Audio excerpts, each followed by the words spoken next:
Hello everyone, Zeno here. Here to bring in part 12 of What If TMNT Were Teleport in Avatar. Link down description of the fanfiction of this What If. Listen here YouTube. I do not own anything and this is not a scam. Chapter 24, Day of Black Sun, Rise of the Foot. The eclipse was almost upon the invasion force as they proceeded closer to the capital city.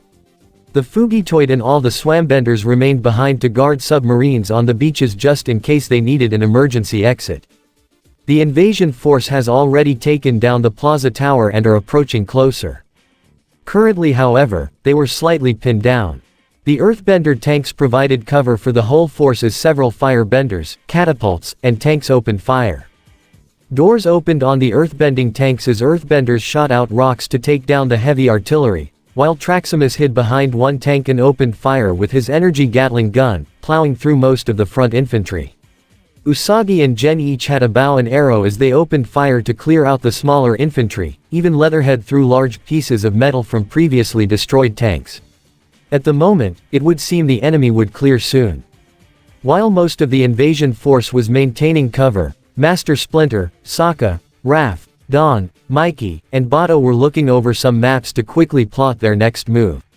Casey quickly ran up to them to inform them of their situation.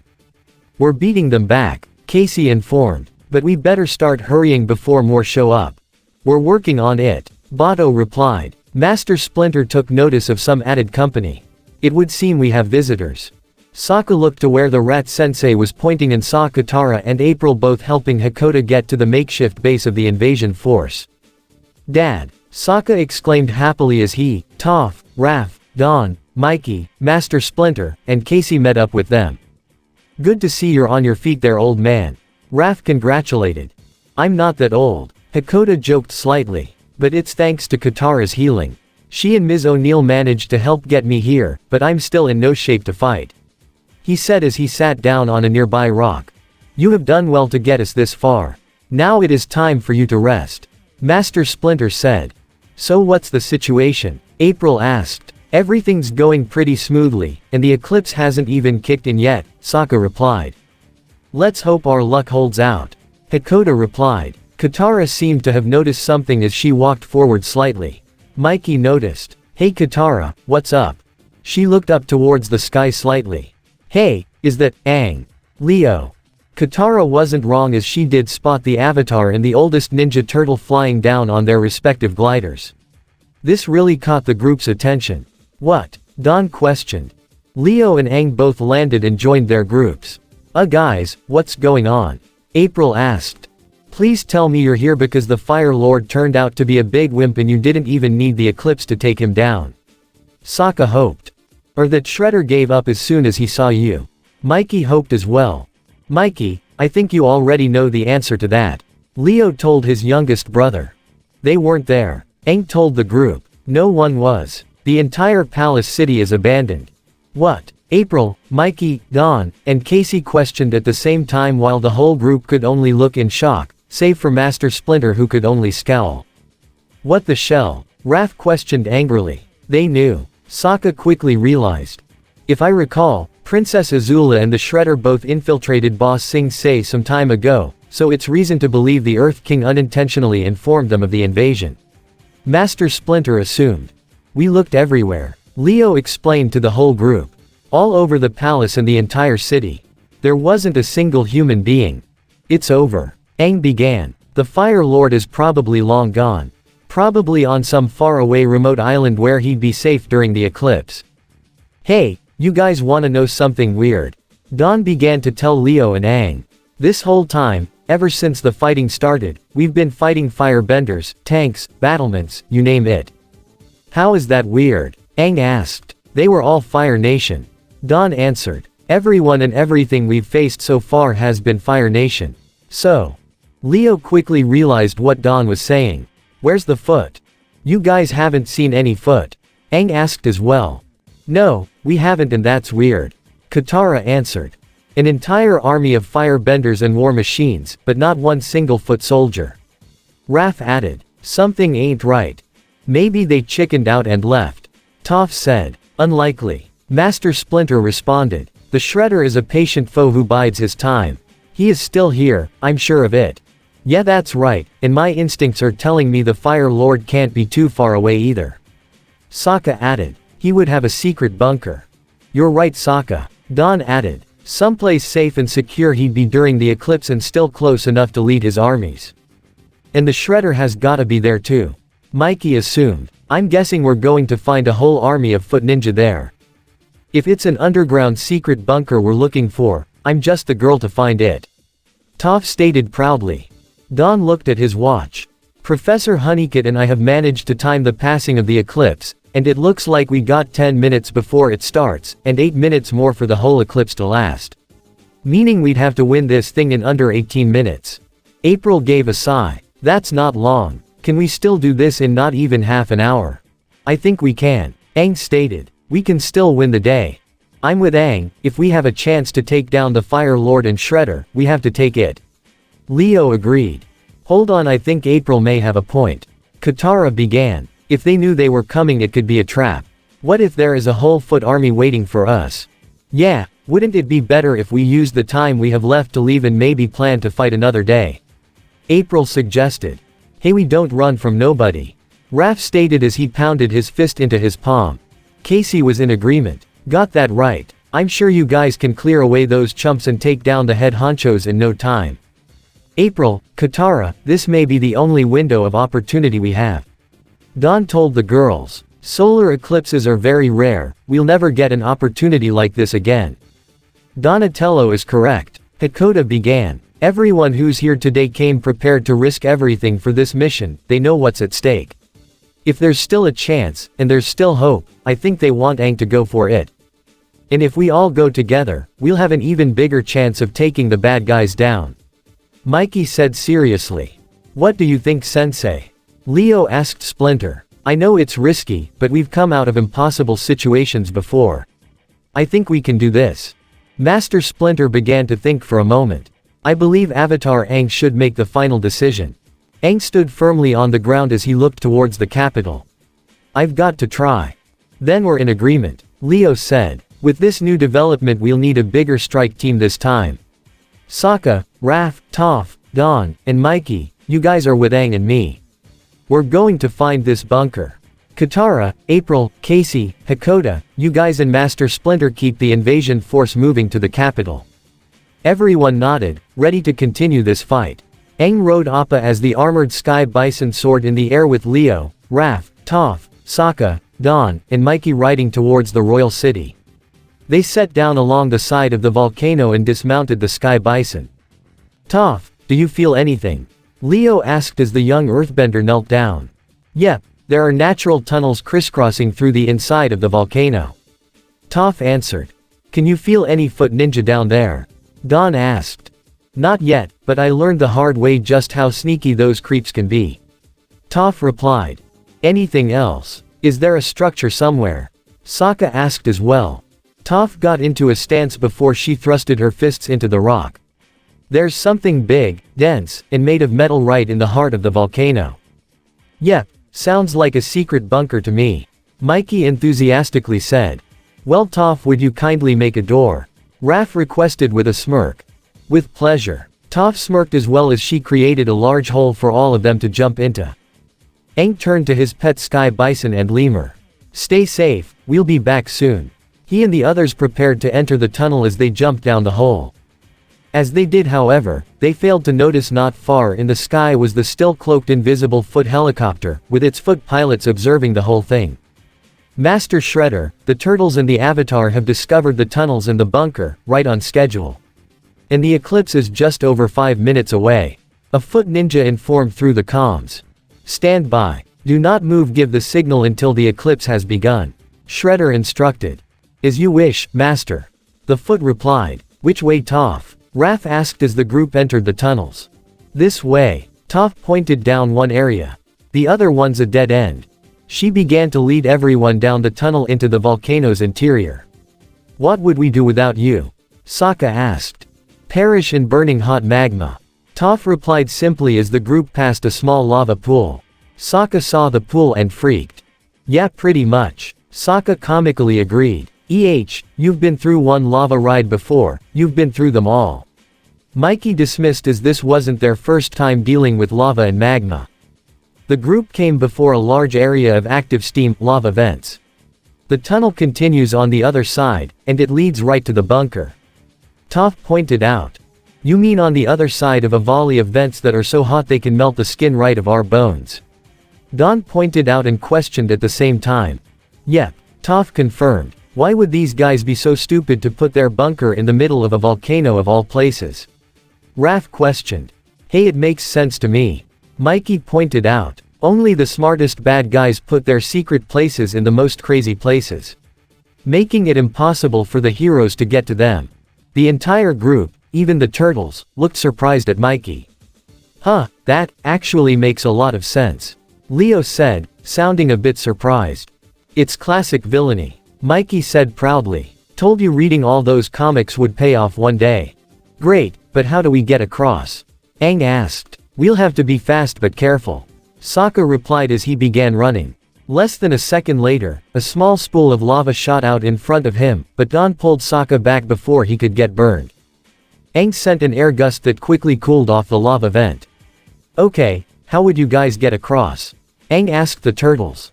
Run fast and don't die, Raph said simply. The 7 of them ran as quickly as they could, jumping and avoiding all the vents, as well as the columns of steam and lava.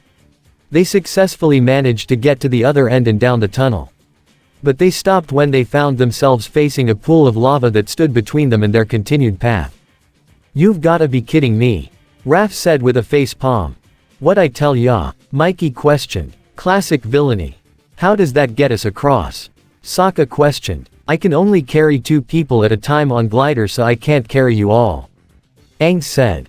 Not to mention we're on a time limit, Don added. Leo looked along the sides of the tunnel, spotting a few rocks coming out from the sides and hanging. He walked up to one and felt it was pretty secure. I've got an idea. Aang used his glider to carry the screaming Toph and Sokka across the lava pool, while at the same time, the turtles ran across the walls and ceiling.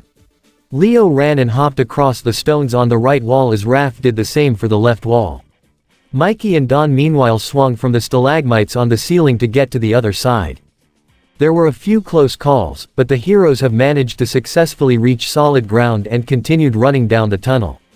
They later found themselves before a large metal dome built into the volcano with a large metal door sealed shut. I think we found it, Leo said. That's some door, Sokka mused. That thing is just as big as the Earth King's, Mikey pointed out. Raph still remained confident. Toph, would you do the honors? He gestured for his friend to do her thing.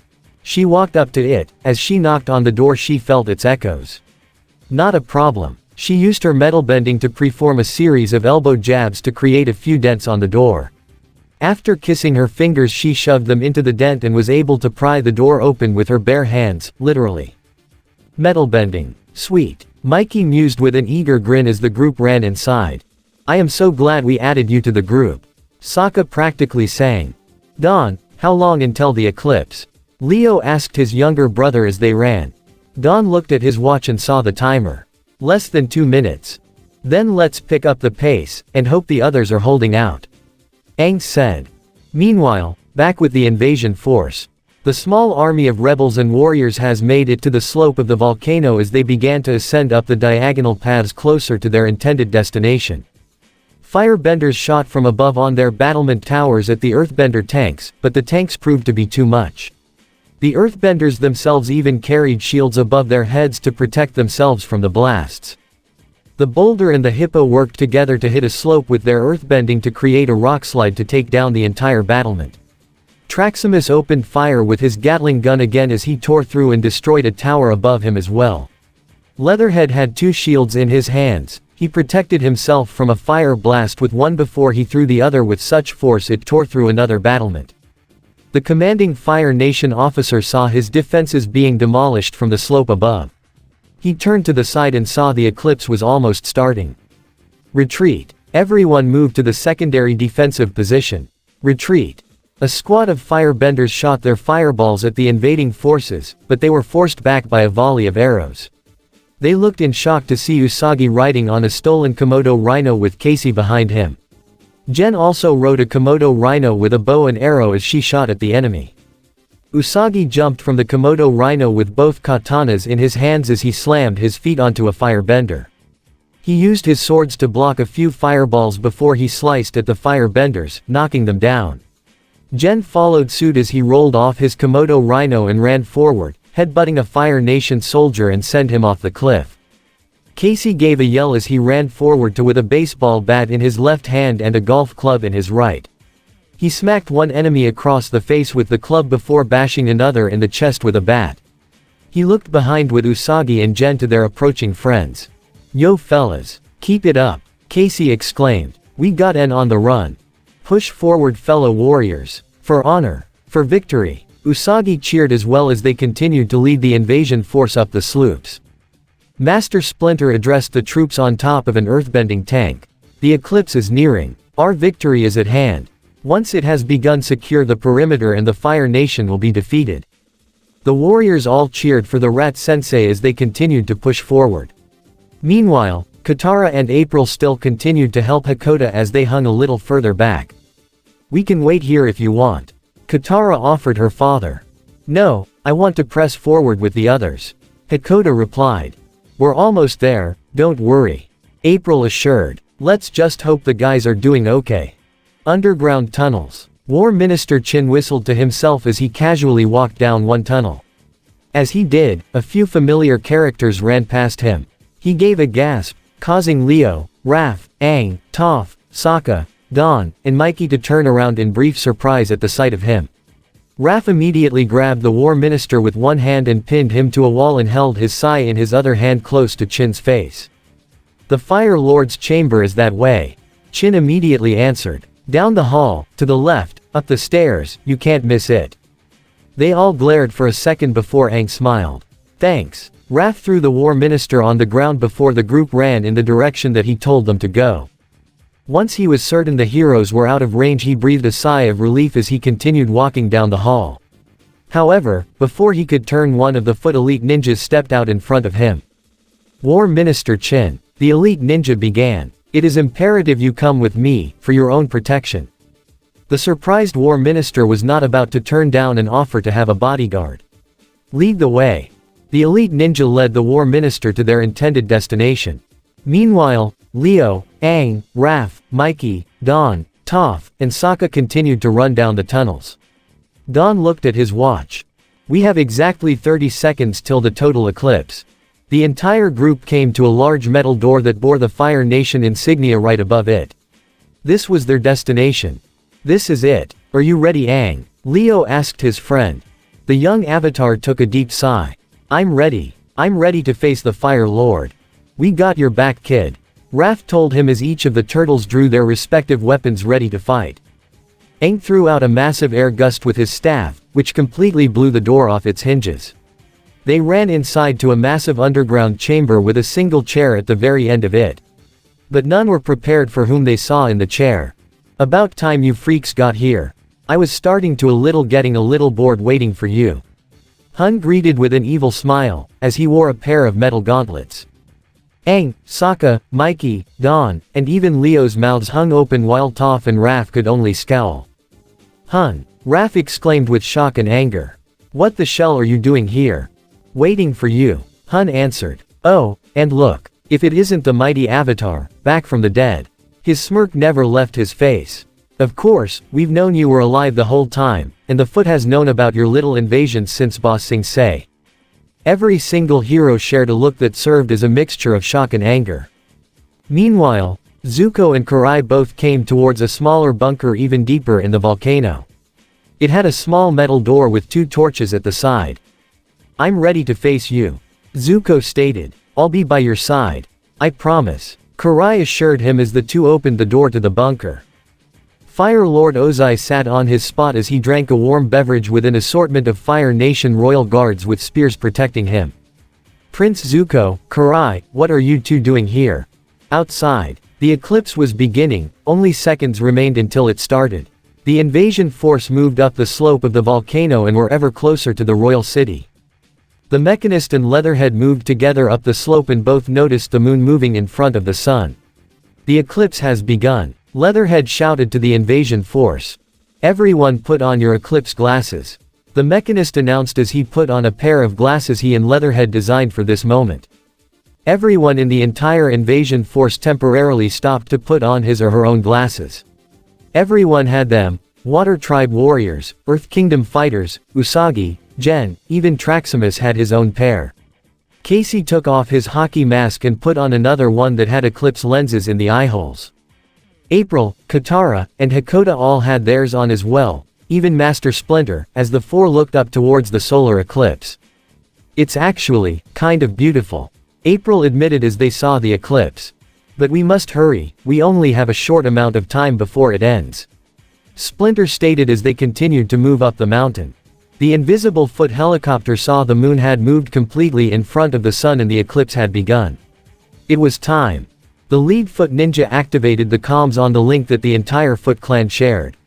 "Attention all Foot soldiers. The eclipse has begun. Initiate operation. Dragon Slayer Phase 1 immediately." Inside the volcano, within a third more compact bunker were 7 important individuals all wearing Fire Nation military uniforms. They were the High Generals, the High Admirals, and the War Ministers. These were the heads of the Fire Nation military and the Fire Lord's entire diet. Though there were also a few Fire Nation royal guards inside for their own protection. "Is the eclipse starting?" one general asked. "I believe it is," an admiral said, "which means we only have to be here for a few minutes." "You think the enemy will find us?" a war minister asked. "I doubt it," another admiral assured. The Foot guaranteed this bunker completely undetectable.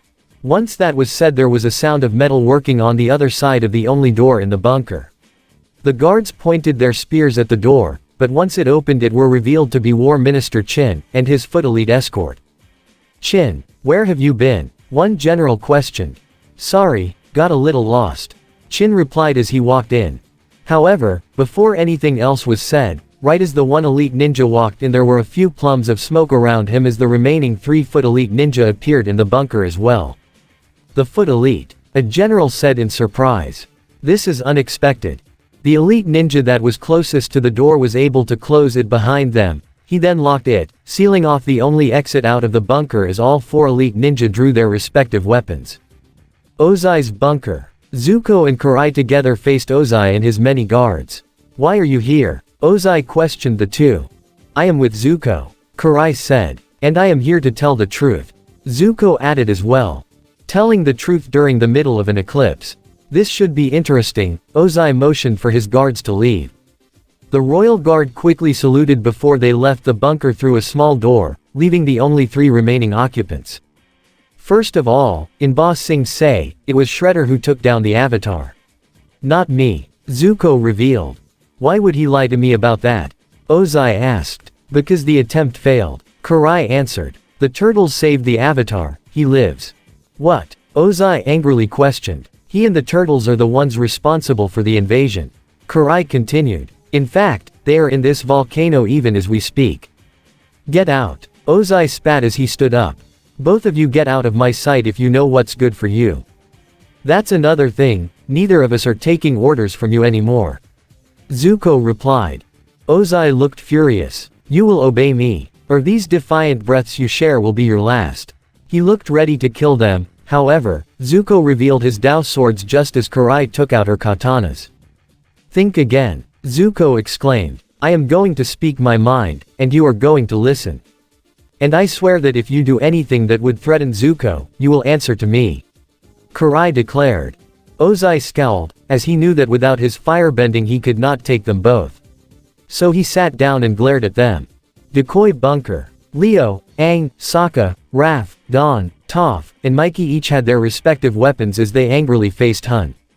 "Where is he? Where's the Fire Lord?" Aang demanded. Hun laughed while shaking his head as he stood up from his chair. "Oh, you are priceless. Here you are facing the Foot, second in command, and I'm not even worth your time. You've got quite superiority complex, Avatar brat. Answer the question, Hun," Leo demanded as he pointed his katana to him. "Why should I?" Hun questioned with a smirk.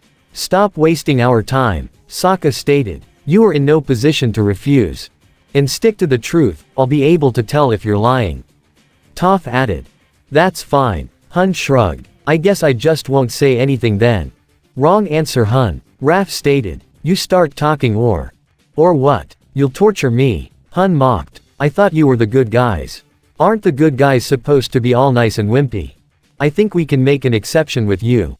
Mikey glared as he twirled his nunchucks. Why are you even here, Hun?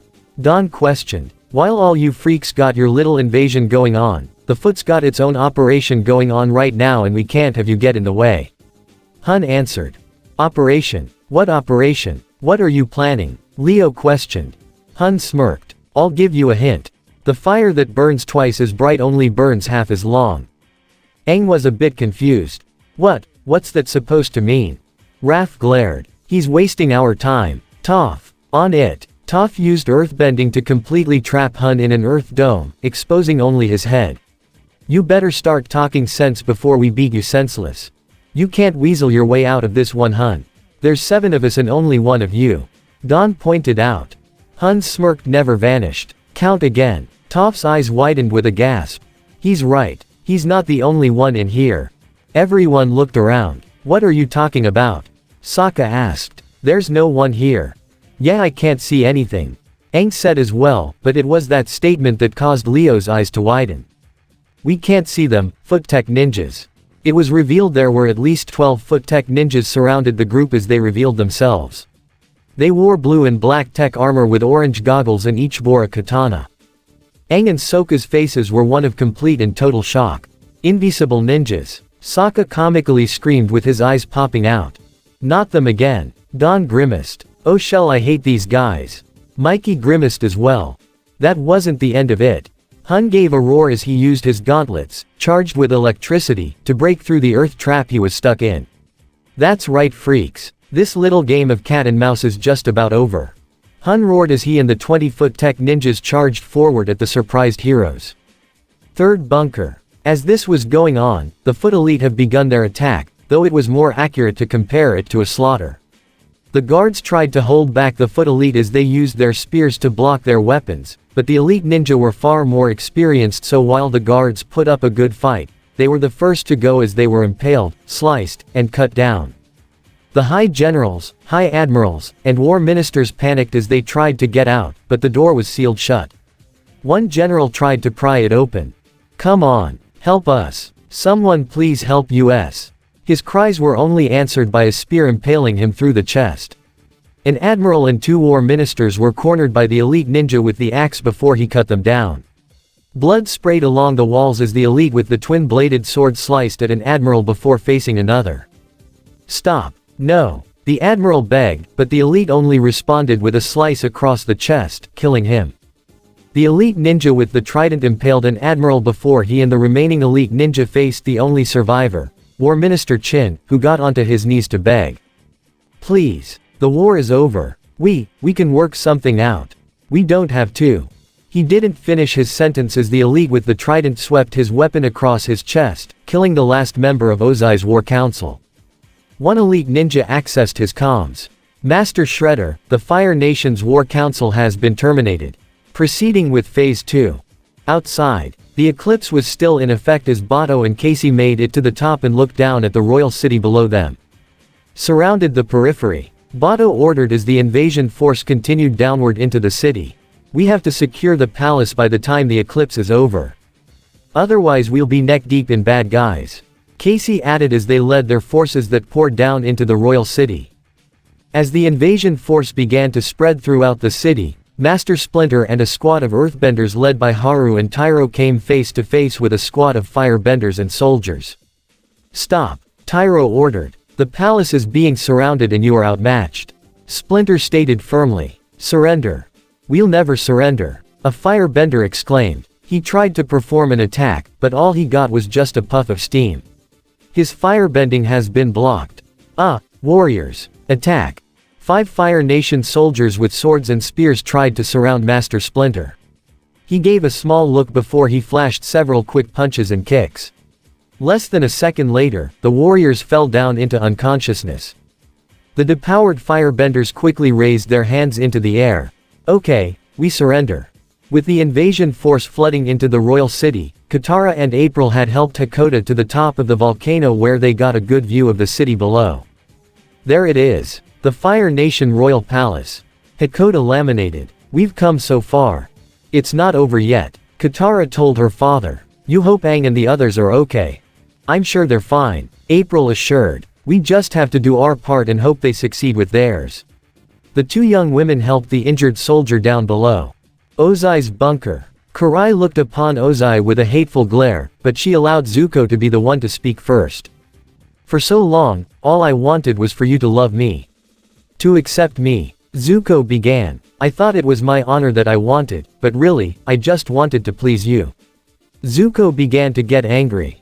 You, my father, who banished me just for talking out of turn. He pointed his right blade at Ozai. My father, who challenged me, a 13-year-old boy to an Agni Kai. How could possible justify a duel with a child? It was to teach you respect. Ozai replied. Respect? Karai questioned. Zuko stood up for the right of an entire battalion that you were willing to sacrifice, and you choose to scar him for life, and you claim it to be an act of respect. There is no respect with you. The only thing you value is power, even more than you do the people of your own nation. Your own family. What do you know, Karai? Ozai questioned to her. You aren't even from this world. Perhaps not, but I know right and I know wrong.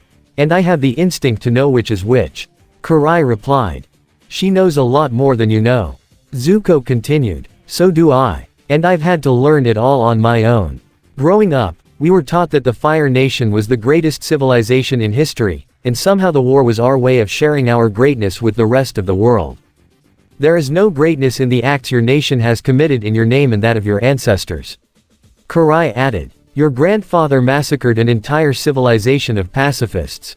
How can you find greatness in the senseless slaughter of defenseless children? Zuko was in complete agreement. The people of the world are terrified of the Fire Nation. They don't see our greatness, they hate us.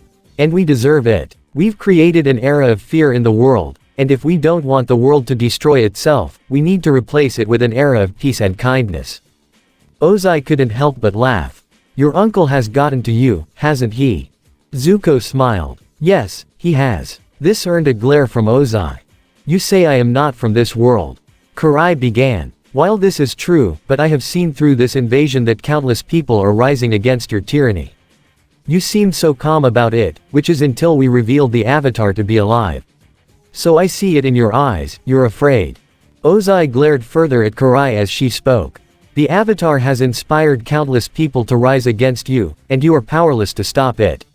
You can send armies after him, but you wouldn't dare step of the throne you hide behind because you are too afraid to face him yourself. Decoy bunker. Leo clashed swords with 1-foot tech ninja before kicking him away. Raph blocked one sword strike with his sai against another foot tech ninja before grabbing him and throwing him to the wall, the same wall that Aang jumped off. As he jumped, he created an air wave with his staff, but the 2-foot tech ninjas he was facing jumped above him and tried to slash at him, but he inhaled deeply and blew a massive gust of air that sent both ninja hard into the ceiling above them. Don parried his staff against another foot tech ninja's blade before he spun it and knocked the sword out of his hands before finishing off the ninja with a kick across the face. Sokka, Mikey, and Toph meanwhile ran toward the end of the bunker to clash with Hun. Hun jumped into the air with his electrified gauntlets raised high and punched Mikey in the gut to send him flying. Toph brought an earth column from each side of the bunker down towards Hun, but he punched through him with his powered gauntlets.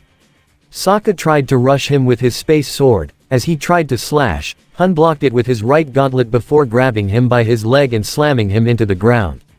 Toph shot a rock right at Hun's face, causing him to let go of Sokka. Toph created 2 massive rock gauntlets in her hands to match Hun's gauntlets. He recovered from the rock to the face as he saw her smirk. Hun smirked back. Bring it, brat. He accepted her challenge as he ran forward and Toph created an earth ramp to slide after him and they clashed their fists. Leo, Raph, Don, and Aang found themselves surrounded by 12-foot tech ninjas who pressed the foot symbols on their chests to turn invisible. Oh great. Raph grunted. Now what? Aang, create a smokescreen. Raph, you help Toph. Leo ordered. On it. Aang exclaimed as he twirled his staff like a helicopter blade to pick up all the dust in the entire bunker and sent it flying around them. As the dust fell, it began to cover the invisible ninjas, revealing their silhouettes to the enemy. They never even got a chance to react as Leo came forward and made a series of slashes with his swords to cut down 3-foot tech ninjas, while Don jumped in the air and slammed his staff hard on the head of 1-foot tech ninja before spinning it and taking down 2 more. Aang rode an air scooter and raised his right fist to create a diagonal earth ramp to knock down all the remaining foot tech ninja in the chamber.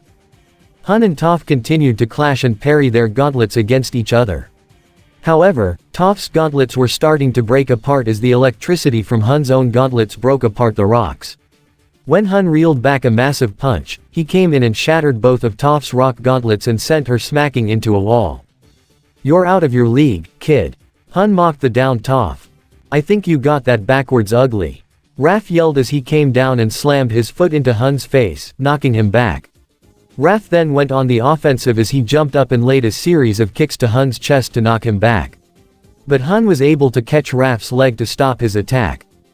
Before he could deliver any kind of blow, however, Mikey and Sokka both yelled as they came forward. Sokka slashed at Hun's chest, creating a cut that knocked him back as Mikey laid a multitude of nunchuck strikes across Hun's body. Hun stuttered back a bit before Toph recovered and created a shockwave with her foot stomp to send Hun flying back to the wall at the end of the bunker. Hun growled as he grabbed the chair and used his strength to pry it from the ground and toss it at the group.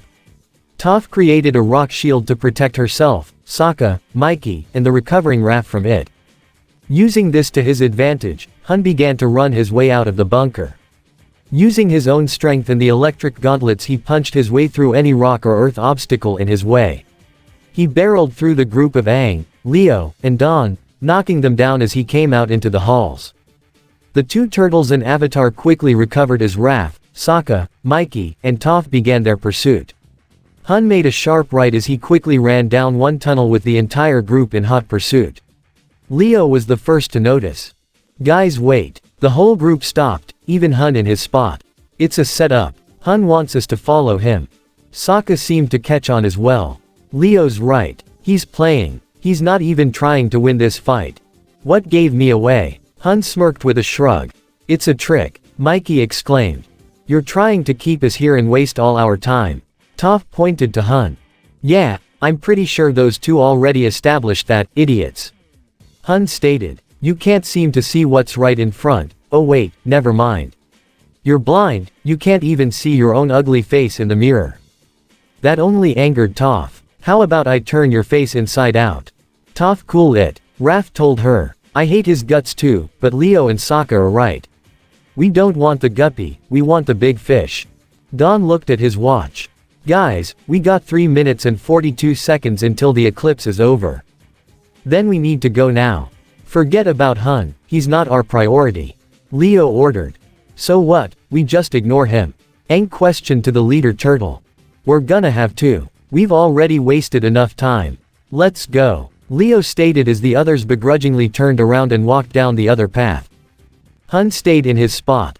"You freaks have no idea what you're walking into," he tried to warn. "Ignore," Sokka stated as they continued down the path. Hun smirked as he still had one trick up his sleeve. "Your name is Sokka, right? You know, before our little fight in Ba Sing Se, the Foot captured a group of certain warriors that I'm sure you're familiar with. A couple of girls wearing fancy makeup, and one of them used to constantly talk about you." That got Sokka's attention as he turned around with a surprised look. Hun continued to speak in a mocking tone. "She kept going on and on about how you were gonna come save her, but that was months ago. You never came, how tragic. You should have seen her face just as her tiny little heart broke into a million little bite-sized pieces." While everyone else looked at Hun questionably, with Toph and Raph glaring, something snapped inside Sokka. Tears welled up in his eyes as he yelled and angrily ran at Hun. "Sokka, wait." Don tried to call, but he was almost there. "Toph. I'm on it." Toph shot a few rocks forward which grabbed Hun's wrists and pinned him to the wall, where Toph also almost completely encased Hun in the entire wall, save for his head. Sokka's angry face was less than an inch from the smirking Hun. "Where is Suki?" Ozai's bunker. Zuko and Karai continued to face Ozai. "After we leave here today, Karai and I are going to free Uncle Iroh from his prison and I'm going to beg for his forgiveness. He's the one who's been a real father to me." Ozai laughed mockingly at Zuko's declaration. Oh, that's just beautiful. And maybe he can pass on to you the ways of tea and failure. But we have come to a more important decision. Karai said. We will join the Avatar and the Turtles, and we will help them defeat the Fire Nation and the Foot. Really? Ozai guessed with a sinister grin. Since you're both full-blown traitors and you want me gone, why wait? I'm powerless, there's two of you and you both have your swords, why not just do it now? Oh, believe me, the offer is very tempting. Karai glared. But you are not worth it. That's right. Zuko agreed. Karai and I have come to terms with our own destinies, and yours is about to meet its end real soon. He put his swords away as Karai did the same. Goodbye. We will not meet again, Ozai. Karai said as they both turned around and began to walk away. Coward. Ozai spat at his son walking away. You think you're brave enough to face me, but you'll only do it during the eclipse with this wretch by your side. If either of you have any real courage, you'll stick around till the sun comes out. Don't you want to know what happened to your mother, Zuko? What? Karai questioned. That got Zuko's attention as he stopped and faced the evil smirking Ozai. Karai turned around and glared daggers at Ozai. Meanwhile, the eclipse was slowly starting to pass. Karai could sense where this was going. Zuko, we have to go now. She told him as she put a hand on his shoulder. I have to know. He told her before facing Ozai. What happened that night? My father, Fire Lord Azulon, had commanded me to do the unthinkable to you, my own son, and I was going to do it. Ozai began. Karai glared at that last statement as Ozai continued. Your mother found out, and swore that she would protect you at any cost. She knew I wanted the throne, so she proposed a plan in which I would become Fire Lord, and your life would be spared. Karai looked at her own watch. It showed only a minute and 30 seconds remaining. Her heart rate was picking up, as she knew exactly what was going to happen next. Tunnels. Where's Suki? Sokka demanded to the restrained Hun. Sokka, we don't have time for this. Leo told him. Hun gave a laugh. You have no time at all. Hun began. Earlier, I said this was a game of cat and mouse. Do you know how that game works, Avatar? Hun asked the confused Aang. Allow me to explain. Hun continued to explain to the turtles, Aang, Sokka, and Toph. It's basically a cat hunting and killing a mouse. But I think a better approach would be instead of hunting the mouse is to draw it out. We would be using bait. And that is what is happening right now. In case you haven't figured it out, the Foot Clan is the cat, ready to go in for the kill. And let me guess, we're the mouse. Don guessed. Nope. Hun replied, confusing the group. You're actually the bait. We've known about your invasion the whole time, so you have to ask yourself something. Why haven't you done anything to stop it? Aang asked. Yep. Hun said. Because we needed you to draw out our prey into the open. The Foot is the cat, your little invasion is the bait. So, the only question remains, who is the mouse?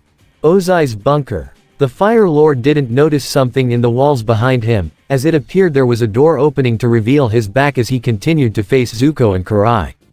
Your mother did vicious treasonous things that night. She knew the consequences and accepted them. For her treason, she was banished. Tears welled up in Zuko's eyes after hearing this. So she's alive. Karai could only look to surprise in Zuko. She had believed that his mother was dead, but to see Zuko like this, her own friend knowing this revelation, she did not know what to think. Perhaps, Ozai assumed. Now I realize that banishment is far too merciful a penalty for treason. Your penalty will be far saint. Ozai never did get a chance to finish his sentence, nor did he get the chance to carry out his sentence. He gurgled in pain as he looked down and saw a pair of metal, bloodied, claws pierce through his chest, through his heart. Zuko looked in surprise at this, while Karai simply glared knowing what had just happened. Blood spilled out of Ozai's mouth as he fell down from his spot, revealing none other than Shredder, standing in a doorway he'd used to sneak in, with blood on his claws. Behind Shredder, at least 24 foot ninja quickly came out from the doorway, and a dozen more fell from the ceiling and quickly surrounded Zuko and Karai, as they stood back to back. Ironic, Ozai could now feel the sun clearing as his firebending was no longer blocked, but he could not use it as he was barely alive. He held the bleeding hole on his chest as he laid on the ground, looking up at the approaching Shredder. Hello Ozai. Shredder I, don't, why, I. He stuttered as he coughed up some more blood. Look at you. Shredder spat in disgust. The mighty Fire Lord. You believe yourself to be the leader of a great nation, but you know nothing of true power. Shredder lifted his foot and placed it on Ozai's throat. You've squandered countless resources, believing only your countries to be necessary. You've choked this entire world with meaningless blood. I assure you I will not make the same mistake. I will use what's left of this world to construct my own empire that will expand countless worlds. Shredder placed pressure on his foot to Ozai's throat, choking him. He gasped for breath as he already felt his own internal bleeding. I will drain the Fire Nation dry of everything it has before I do the same with the rest of this pitiful planet. Thank you for your help, Ozai, but I no longer require your aid. Goodbye. With enough pressure, Shredder had completely crushed Ozai's throat. It was done. The Fire Lord was dead. Zuko and Karai both looked on, while they did not show any form of regret over the dead Ozai. As they believed he deserved this, they could only glare at the one being who is far worse than he is. Shredder looked onto Zuko and Karai as he glared. Zuko, I had expected you would try something like this. Pity, you are far stronger than your father or sister gave you credit for. You could have made a valuable ally. You never even gave me a choice. Zuko exclaimed to Shredder. You threatened to kill my friends and all the good people in my family if I didn't help you in Ba Sing Se. But I promise, as long as there is still life in me, I'll do everything in my power to stop you. Shredder dismissed this as he turned to his daughter. I had expected this sort of treachery from Zuko, but you, Karai. I found you when you had nothing. I took you into my home. I fed you, raised you, trained you, and this is how you repay me. You betray your own father. You are not my father. Karai exclaimed to Shredder. You did indeed give me a home, but I was never your daughter. I was your puppet, just another soldier for you.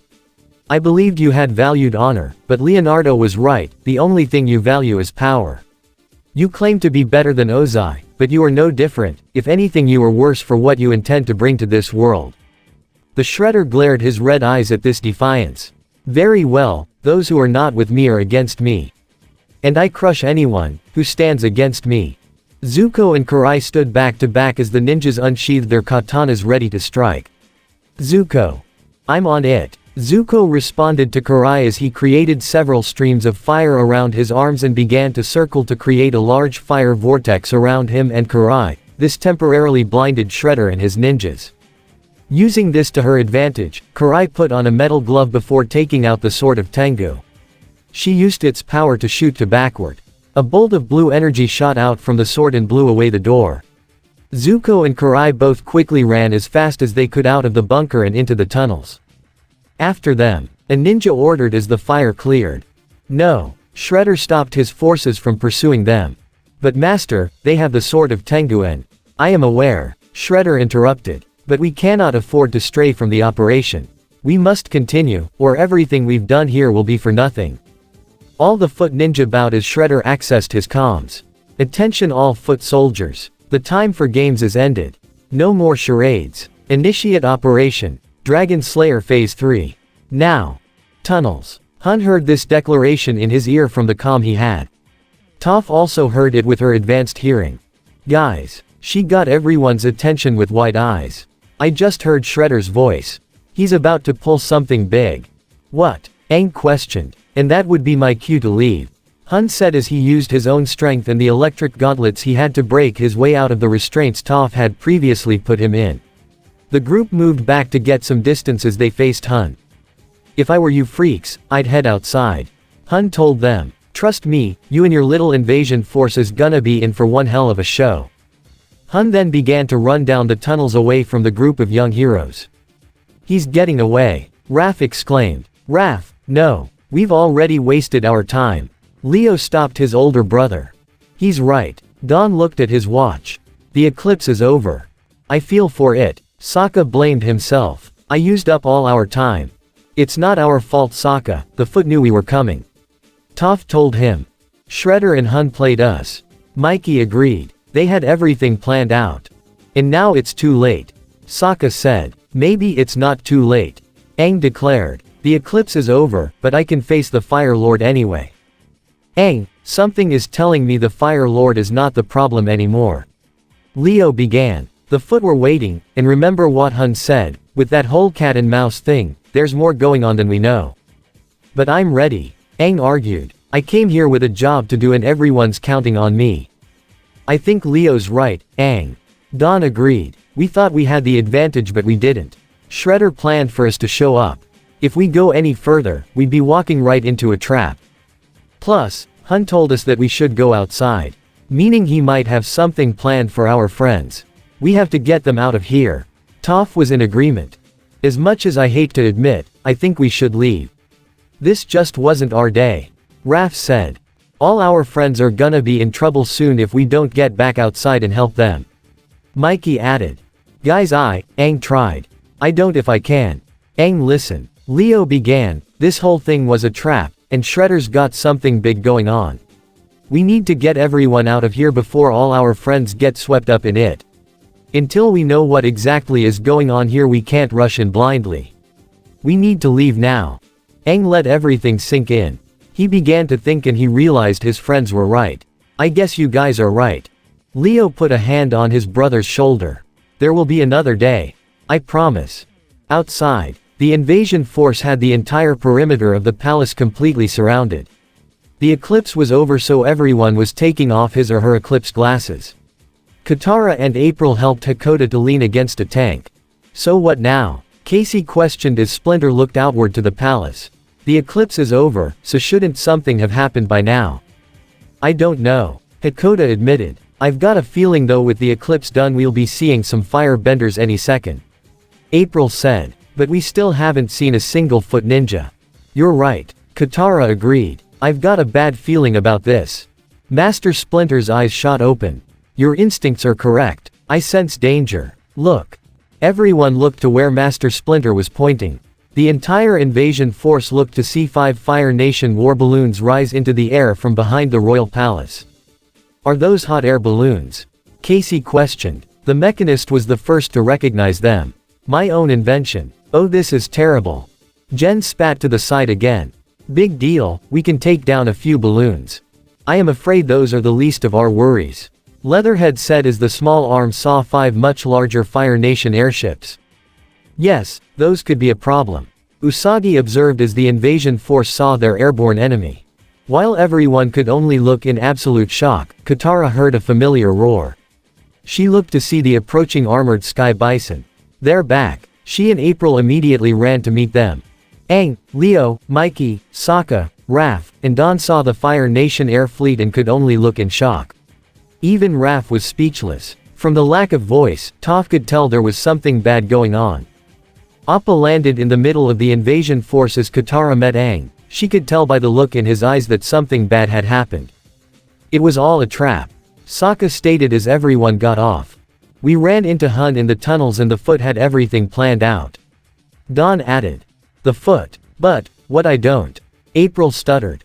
As Mikey looked on toward the Fire Nation Air Force an even larger shadow began to shroud over them. Guys, what is that? The entire invasion force saw something that almost made their eyes pop out of their sockets.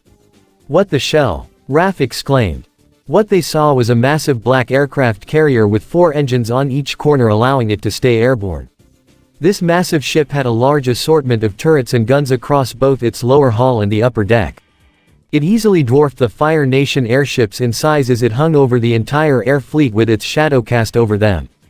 But what caught everyone's attention was the massive red insignia of the Foot clan embedded on its hull. The Foot. Splinter scowled. What the shell is that? Sokka screamed. What is that thing? Katara stuttered. It's like a flying ship. Mikey uttered. The entire invasion force could look on in horror at the sight of it.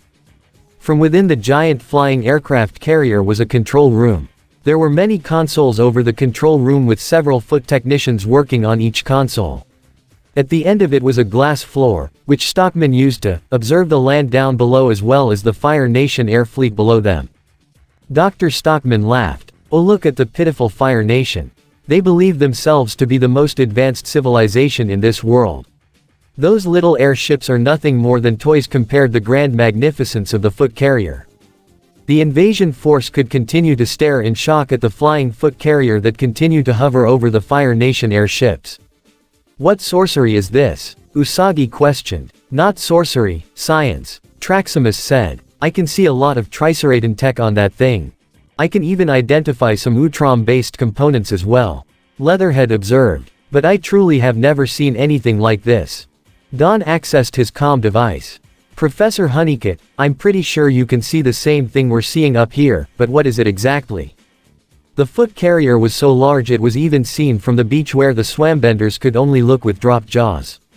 The Fugitoid was still in his sphere. Oh my. He began to scan it and all sorts of holographic schematics popped up in his sphere. I don't know what to say, it is an amalgam of Triceraton, Federation, and Utrom technology. Federation military-grade cannons, Triceraton long-range weapons and engine design, its outer hull is made almost entirely out of the metals that are made from both Triceraton and Federation vessels. I am even detecting an Utrom energy core serving as its power source. Don heard all this through the comms. Everyone looked to him. Well Don, Leo asked. That thing, is a flying fortress. Foot carrier, control room.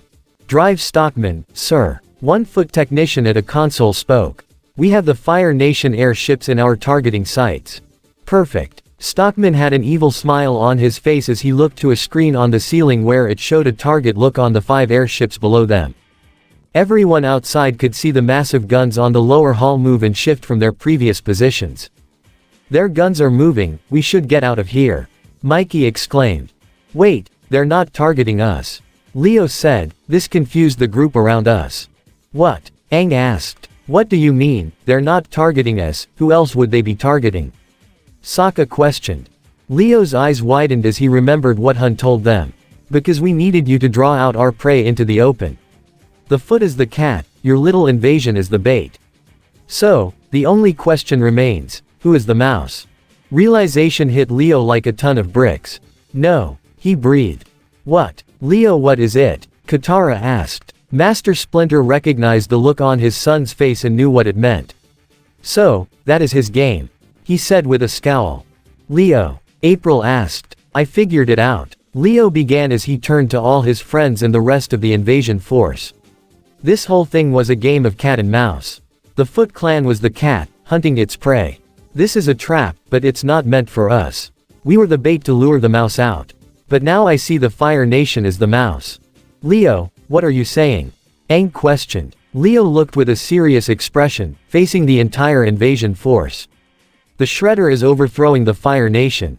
Everyone in the invasion force, Aang, Mikey, Katara, Raph, Toph, Sokka, Don, Hakoda, Casey, Bato, April, Leatherhead, Haru, Tyro, Traximus, Usagi, Jen, the Mechanist, Teo, and the other warriors and benders could only look in complete and absolute shock with wide-eyed expressions of horror, while Master Splinter scowled at the foot carrier.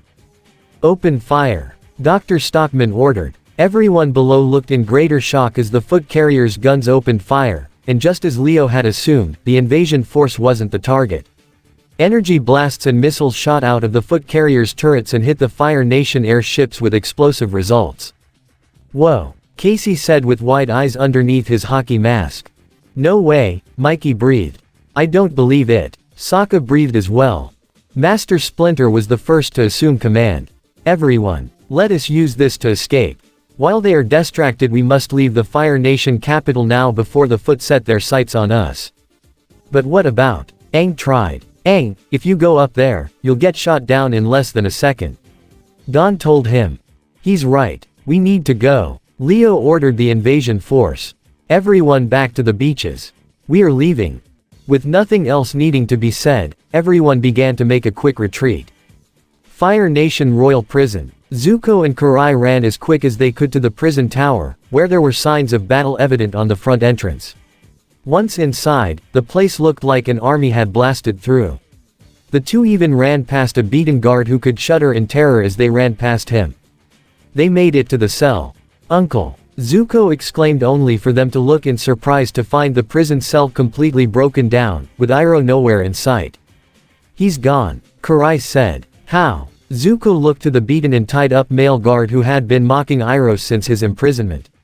Where is my uncle? Zuko questioned him as he held the guard up. He's gone. He busted himself out, the guard said with his eyes shaking. How? Karai questioned as well. I've never seen anything like it. He was like a one-man army. The guard replied. Zuko dropped him. He's gone, I failed him, again. Zuko, I understand this may be troubling but we need to leave. Karai told him. I promise we will find him.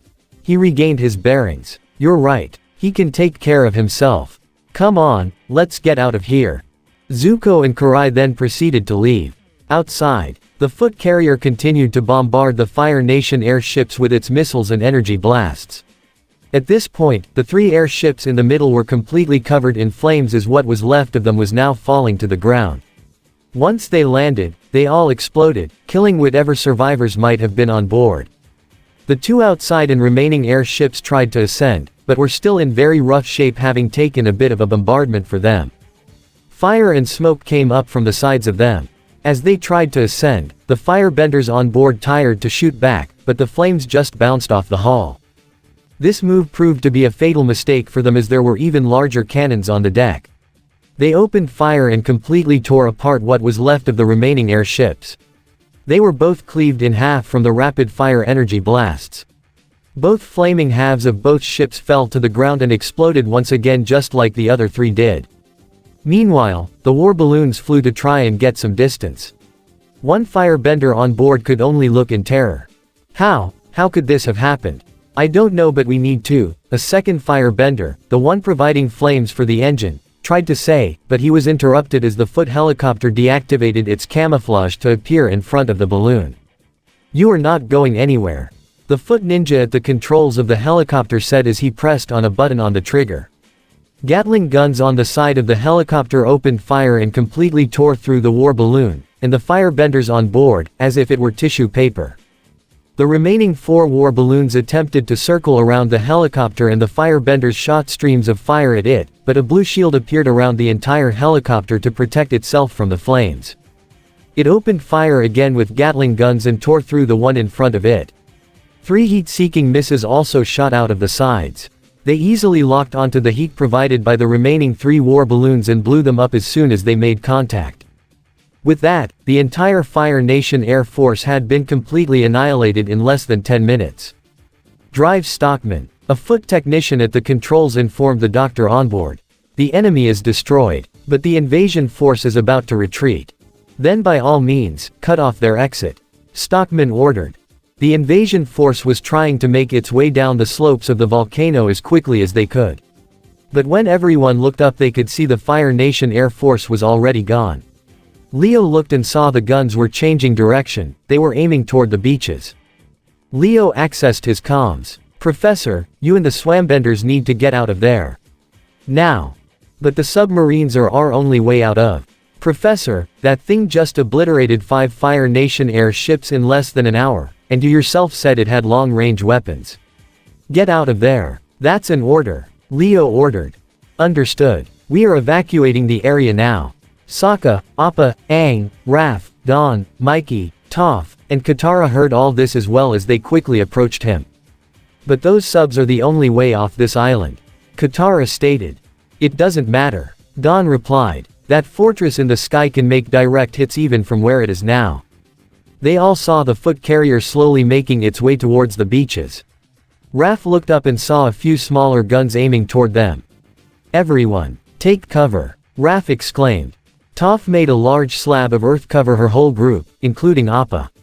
Other earthbenders mimicked similar actions in an attempt to protect the rest of the invasion force.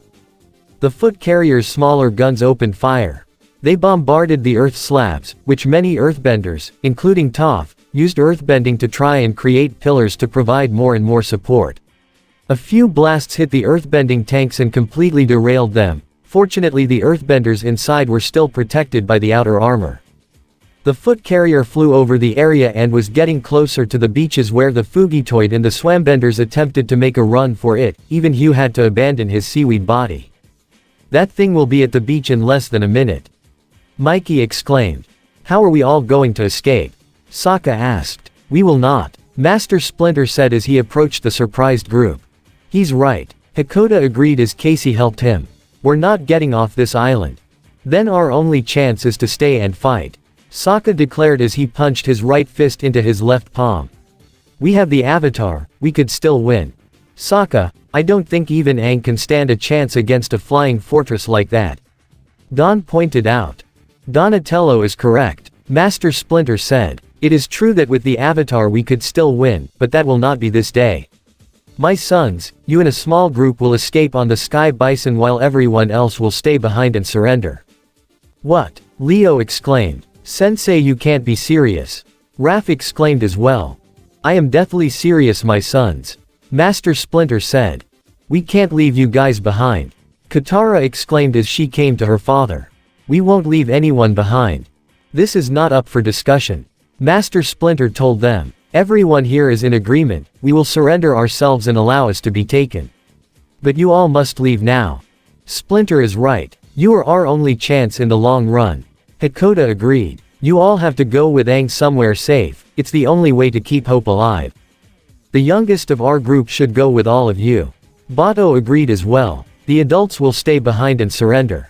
Leatherhead walked forward. Yes, I believe that may be the wisest course of action. We may be prisoners, but we will survive. Tyro and Traximus walked forward as well. I've got experience with Fire Nation prisons. It's not going to be easy, but we'll get by. Tyro said. I too am familiar with being a prisoner of war. Traximus added. I'll do what I can to help.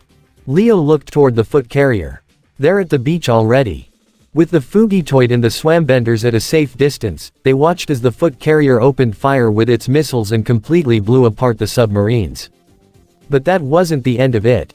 A small satellite-like dish opened up on the lower hull of the foot carrier. It projected a large blue light that shined over the beach where a massive three-dimensional projection of Shredder appeared. Attention all. I am Oroku Sake, I am the Shredder and the master of the Foot Clan. Shredder's voice echoed throughout the capital. Fire Lord Ozai is dead. That one piece of news caught the entire invasion force by total surprise, especially Team Avatar and the Turtles. His entire war council has been terminated and the Air Force has also been decimated. Any survivors are presently being hunted down and terminated as well. And as of this moment, the whole of the Fire Nation, the entire country, its colonies, its resources, its people, soldier or civilian, every last man, woman, and child is now the property of the Foot. The war that has ravaged this pitiful planet for the last century is now over, and I am the victor. All this world's resources now belong to me. And now, I direct this message to the accursed turtles and the Avatar. Aang, Leo, Raph, Toph, Mikey, Katara, Don, Sokka, and Master Splinter, as well as the rest of the invasion force all paid close attention to Shredder's declaration. I would like to personally thank you, for without you, I could not have achieved this victory, for I have now severed the dragon's head and will claim my prize. For this I make you an offer, your entire army must now surrender to my forces immediately. If you do this, I give you my word they will be spared, however if you make any attempt to defy me, I promise I will hunt down all those that you care for. Every single member of your family and all your friends will be slaughtered like cattle. This is my only offer. The decision is yours, but your world is mine. Shredder gave a mighty laugh, which echoed throughout the capital and struck fear into even the hardiest of warriors in this invasion force. The hologram cut off, leaving a speechless army. Leo and Sokka both grimaced, as they knew retreat was their only option at this point. Toph used earthbending for the mechanist to help his paralyzed son get up onto Appa's saddle. They hugged each other. Bye son. Bye dad. I'm really proud of you. Teo parted with his father as Toph lowered his pillar. The Duke tried to climb up on Appa's horn, but Pipsqueak helped him up. I'm going to miss you, Pipsqueak. Take care, the Duke. Pipsqueak said as he helped the Duke up onto the saddle.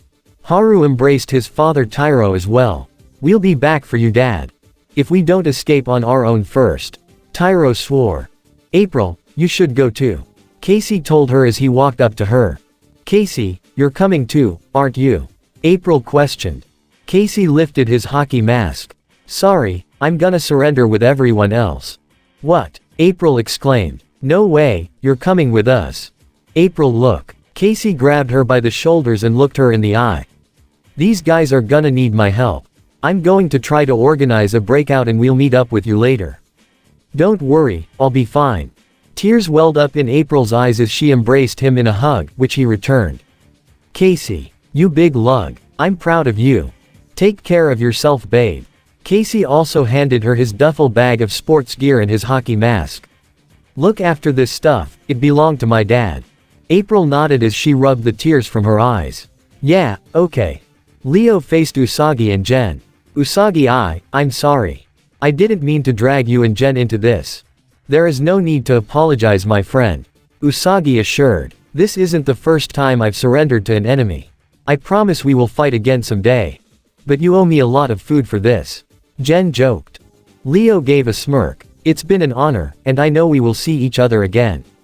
Leo bowed as Usagi and Jen bowed back. Traximus walked up towards Raph. Raphael, I want you to have this.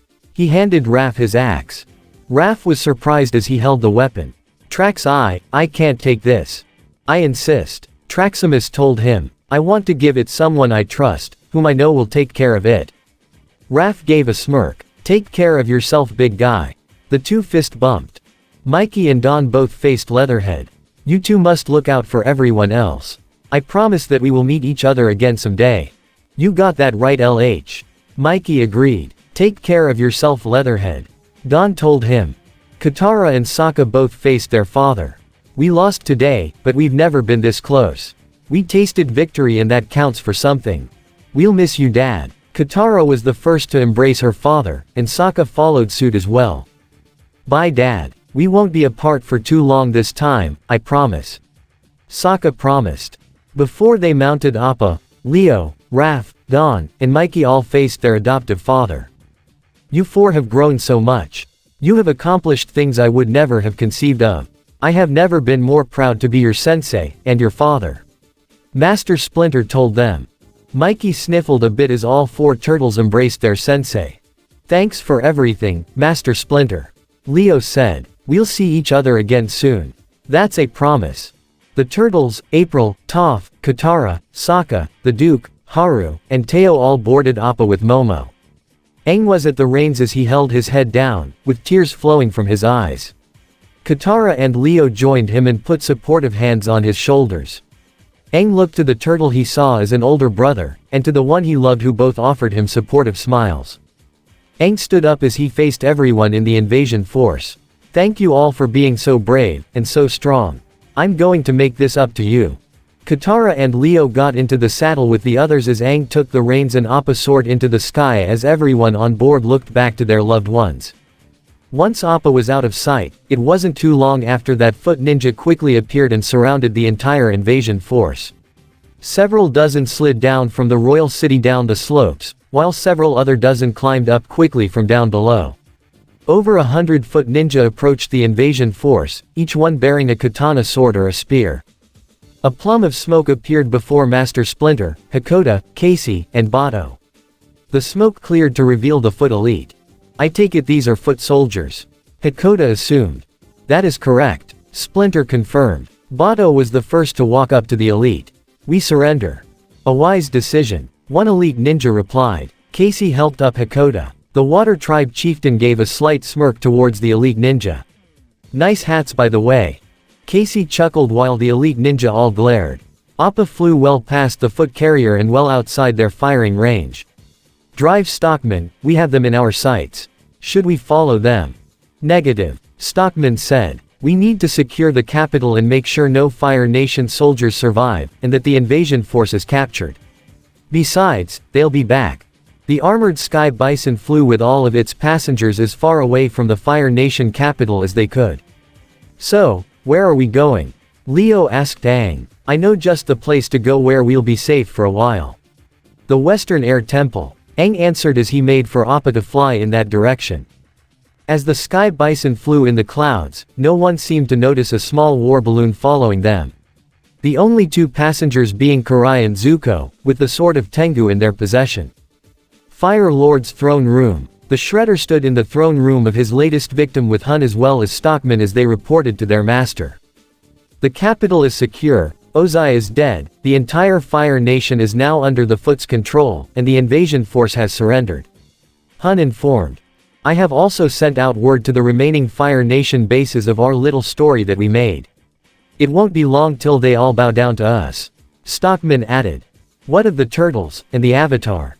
Shredder asked. Gone, Master. Hun answered. They escaped with a small number of resistance fighters. The Shredder glared. With all due respect, Master Shredder, we have now 2 armies under our command, and we pretty much rule this entire planet. I think a couple of freaks and kids aren't going to do much other than. Karai and Zuko have fled with the sword of Tengu. Shredder interrupted. This caught Hun and Stockman both by surprise. Those two have stated their intentions of joining our enemies. And with the sword in their possession, they could have the power to undo everything we've worked towards. Oh, I don't think so. Stockman said. The construction crew in Ba Sing Se has already begun work on our little project for Sozan's comet, and it should be prepared on schedule. Not even Karai's newest allies can stop it. Shredder glared at Stockman, causing him to shudder. Do not underestimate the turtles and the Avatar, Stockman. You've made that mistake with the turtles countless times, and each time they bested you. Master. Hun began. We did, however, manage to make contact with the turtle clones, and they managed to catch our enemy's trail. They should catch up to them within 2 days from now. This seemed to ease Shredder. Good, give the clones the instruction to destroy them all, and to bring the sword of Tengu to me as soon as they have it. Will do, Master, Hun responded. 1-foot elite ninja entered the throne room and bowed on his knees. Master Shredder, the princess has awoken and has demanded an audience with you. Then bring her in, Shredder replied. As you wish. With that, the 3 remaining foot elite escorted in a less than pleased Azula into the throne room as she faced Shredder with a scowl. You have some explaining to do, Shredder. Azula scowled. Now, is that any way to treat the man who saved your life? Shredder mused. Saved my life? Azula angrily questioned. You call drugging me, tying me up, gagging me, and stuffing me into a small air vehicle for the whole invasion protecting me.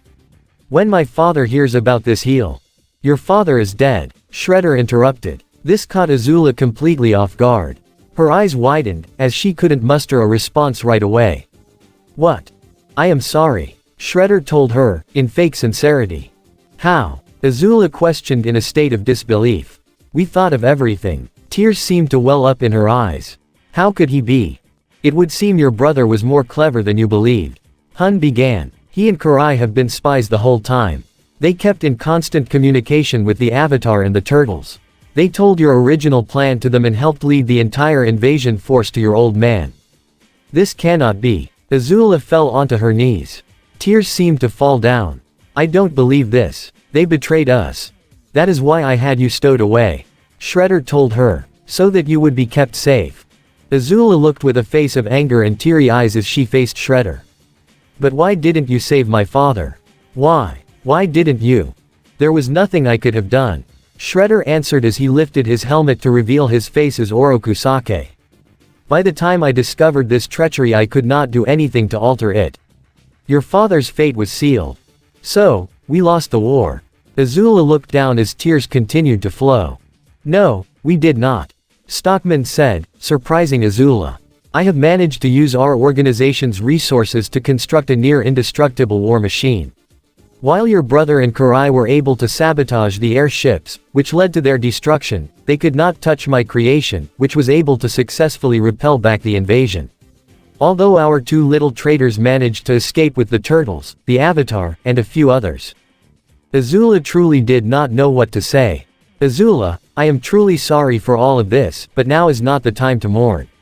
Oroku Sake told her. Your brother and Karai have taken a very powerful weapon, that in the Avatar's hands could undo everything that your country has built in the last century.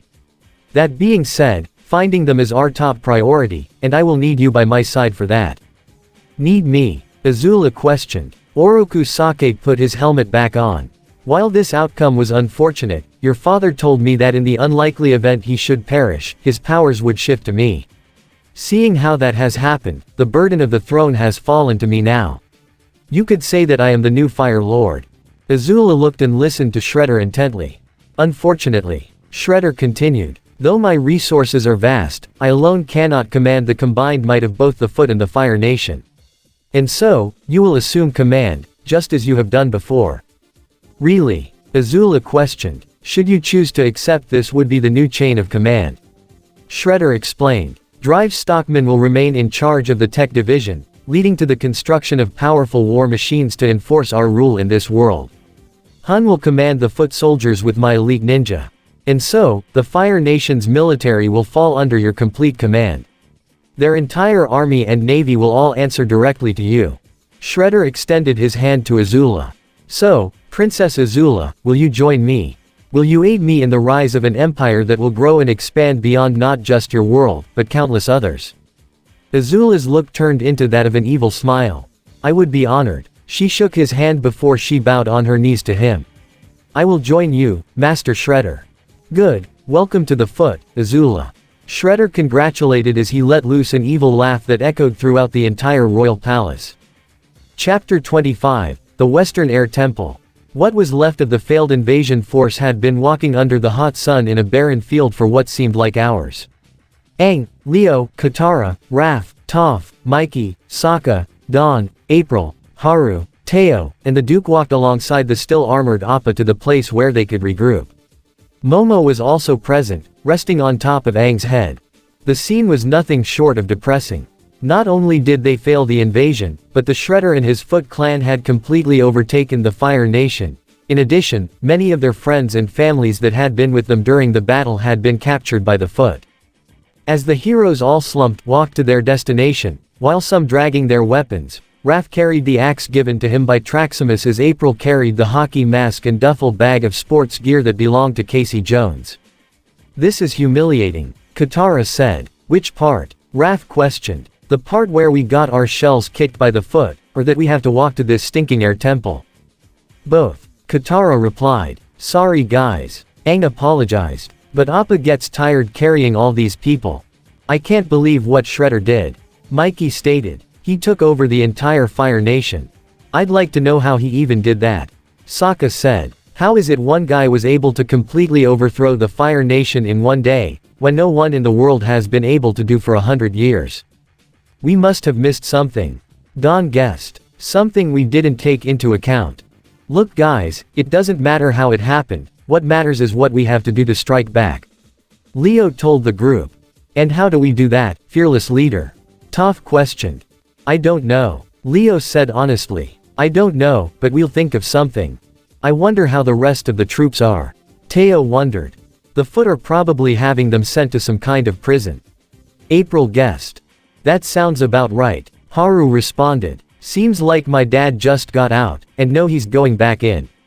I miss Pipsqueak, the Duke said in a somber tone. I'm sure they'll be fine.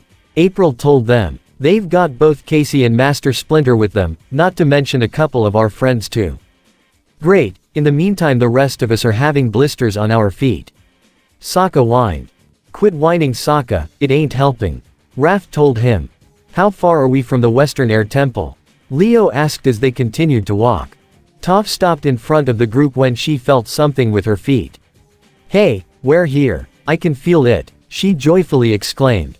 The group came before a cliff. However when they all looked forward they saw nothing.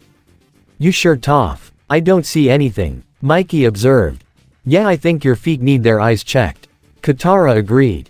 Feet don't have eyes. Dawn pointed out. But don't see nothing. Raph angrily said. Just a whole bunch of nothing. Aang recognized the area they were in. No, Toph's right. We're here. Sokka looked around and saw nothing, he shrugged in response. April and the others looked around as well. Leo took the moment to think. He walked closer to the cliff and looked down. That's when realization hit him. The temple is under the cliff. Leo exclaimed. Leo was right, the entire Western Air Temple was built from the stone underneath the cliff where it hung over the deep chasm below. Wow, it's amazing. Toph could feel it all with her seismic sense. In one area of the Western Air Temple, a rope was thrown down. Zuko and Karai both slid down the rope. Karai still carried the covered sword of Tengu with her. The two reached a solid piece of ground and jumped before landing. Karai took the moment to observe the architecture of the temple, particularly the statues of the air nomads meditating. Incredible, she breathed. This place, it seems so peaceful. Though Karai looked down a bit after remembering what happened to the air nomads. It still disgusted her beyond belief what happened to them. As Karai observed the area around her, Zuko looked outward to the sky and let a memory unfold. Flashback, 3 years ago. Prince Zuko, in the armor of the Fire Nation prince, stood looking outward. He had an eye patch over his right eye where his father had burned him. His uncle Iroh was by his side. What a stunning view, Iroh marveled. The only view I'm interested in seeing is the Avatar in chains. Zuko exclaimed. Iroh's smile vanished. You know, the Avatar hasn't been seen for 100 years. The chances of finding him here are very slim. Zuko was still undeterred. First we'll check each of Air temples, then we'll scour the world, searching even the most remote locations until we find him. Prince Zuko, it's only been a week since your banishment. You should take some time to heal and rest, Iroh advised. Zuko turned back with an angry look on his face. What else would I be expected to hear from the laziest man in the Fire Nation? Iroh gave a deep sigh as Zuko continued. The only way to regain my honor is to find the Avatar, so I will. End flashback. Zuko gave a sigh as he pinched the bridge of his nose. Karai walked towards him. What is on your mind? Just thinking about old times. Zuko responded with a sigh. Karai had a look of sympathy as she put a hand on his shoulder. He smiled at her in response. I'm really glad you're here, Karai. I don't know if I'd be able to handle this on my own. Karai gave her own smile. I feel the same way, she responded. They both heard a familiar roar. Zuko and Karai both hid behind a large pillar as they saw Appa fly off in the distance. They both looked towards each other and agreed that now would probably be not the best time to talk with the others, so they ran up a set of stone stairs. Appa had sat down near a large fountain in the Western Air Temple as everyone got off. Everyone looked around. The turtles and April were the most fascinated. Wow, April breathed. Look at this place. It's incredible. It all looks upside down. Mikey said. Cool. This place is built into the cliffside. Imagine how long it took to construct something like this. Don observed. Unless they had help from earthbenders, it must have taken several decades, maybe even a whole century for something this complex. Well, this place is certainly big, so we're probably not going to get stir crazy down here. Raph said. Leo looked around and especially took notice of how the temple was built underneath the cliffside. Well, it will take Shredder a while to find us down here, but he will find us eventually. Teo looked around a bit with the Duke. It seems so different from the Northern Air Temple. I wonder if there are any secret rooms. Haru decided to go exploring. Let's go check it out. He ran towards a set of stairs leading to a bridge. Teo and the Duke looked towards each other and decided to join him. Aang was about to join them, but Leo and Katara both stopped him. You guys go, I think we need to talk about some things. Katara told them. Stick together and try not to get lost. Leo told them. We can't afford to lose anyone else. Haru gave an understanding nod as he helped Teo up the stairs. Got it. I'll race you, Duke. Teo challenged as he moved forward on his fast wheelchair. I told you, it's the Duke.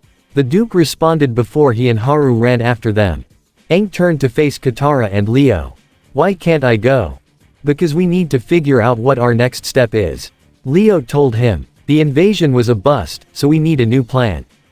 And since you're the Avatar, maybe you should be part of this. Katara added. Aang begrudgingly sat down with his arms crossed, joined by Raph, April, Sokka, Toph, Mikey, and Don, with Leo and Katara. Fair enough. Okay, let's take a look at our current situation.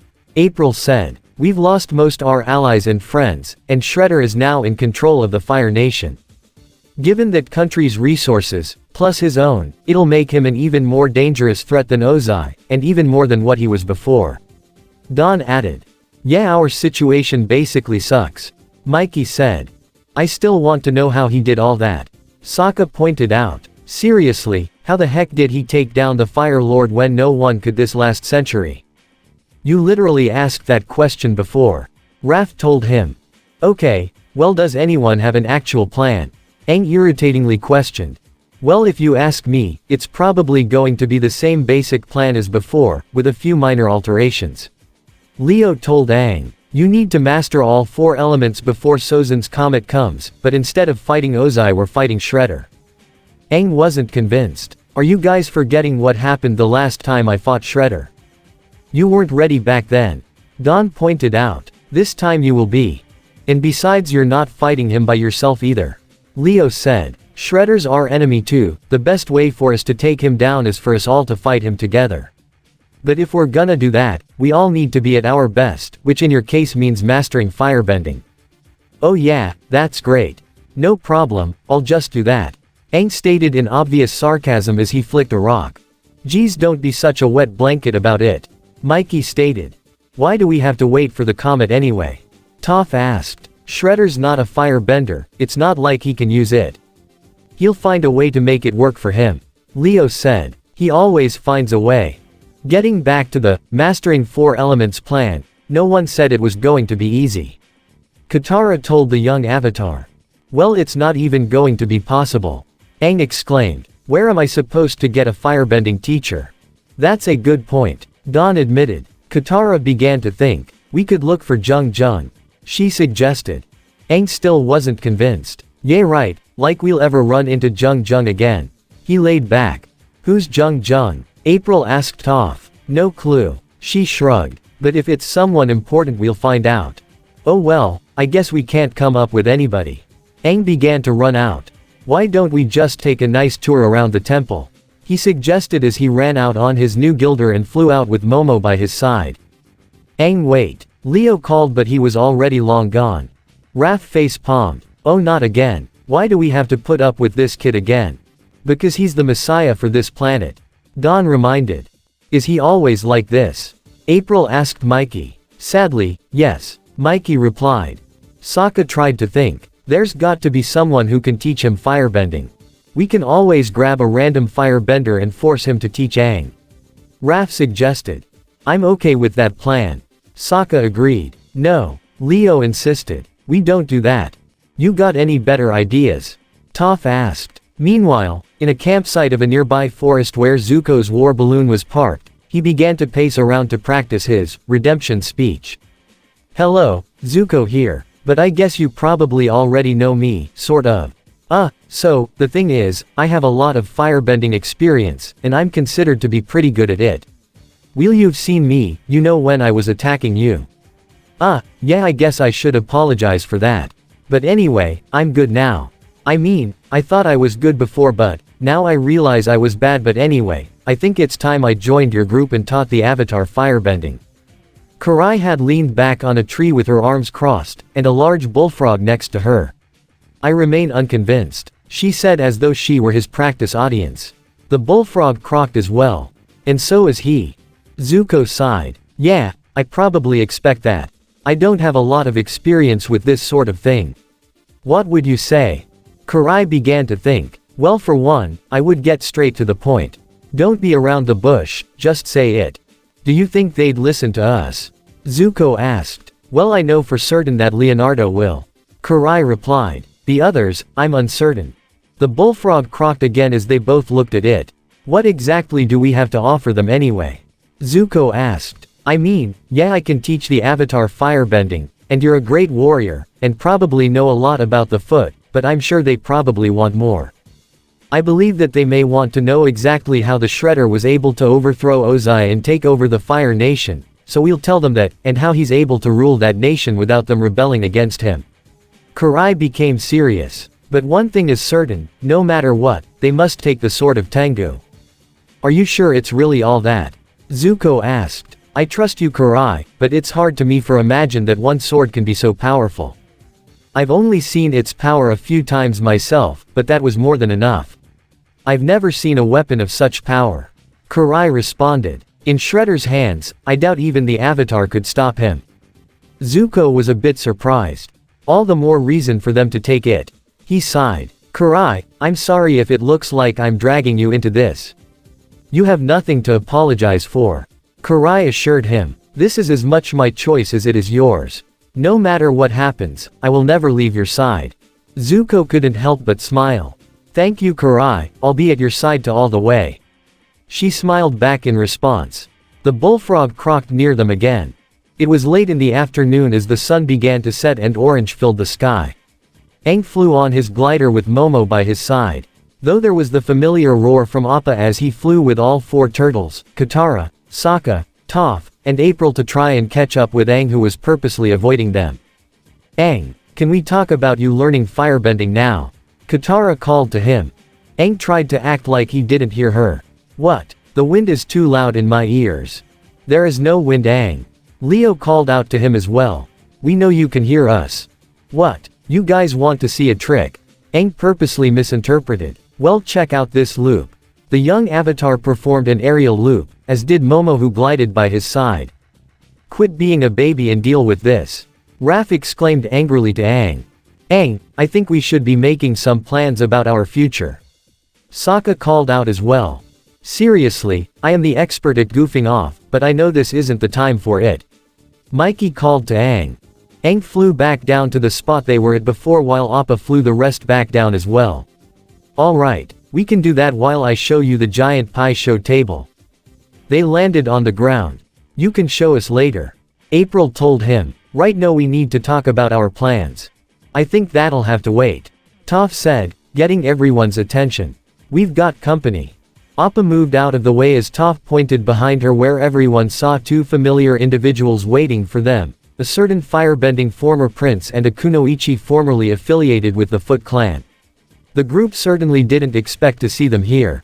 Hello. Zuko greeted. Leo looked at him but was even more surprised at the person next to him. Karai.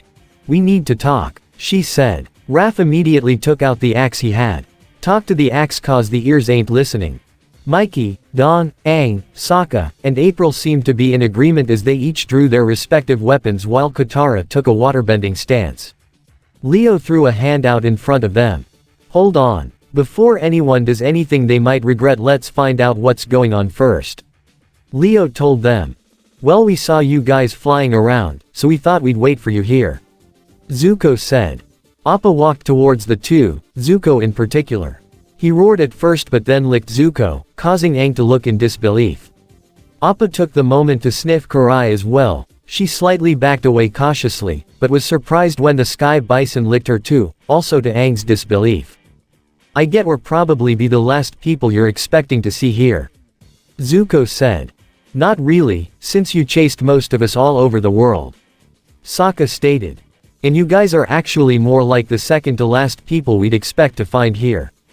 Dawn said. The first to last would be Shredder himself. Zuko sighed a bit. Yeah, that sounds about right. But before you ask, Shredder did not send us, and we're not here to fight. Then why are you guys here? Leo asked. Karai began to speak. There is no easy way to say this, so I will be direct. We want to join you. This caught the entire group by surprise. What? Katara angrily questioned. You can't be serious. Raph angrily exclaimed. We are dead serious. Karai began. Zuko is a master firebender. He can teach the Avatar everything he knows. Whereas I can tell you anything you wish to know about the Foot, their base locations, weaknesses in their technology, their plans, everything. I would also like to fight by your side as well. Wait, you guys wanna what now? Toph questioned. You can't possibly think that any of us can trust you too, can you? Katara angrily questioned. I mean, how stupid do you think we are? Yeah, all Zuko has ever done is hunt us down and try to capture Aang. Sokka pointed out. Plus you've always worked for the Shredder, Karai. Raph pointed out as well.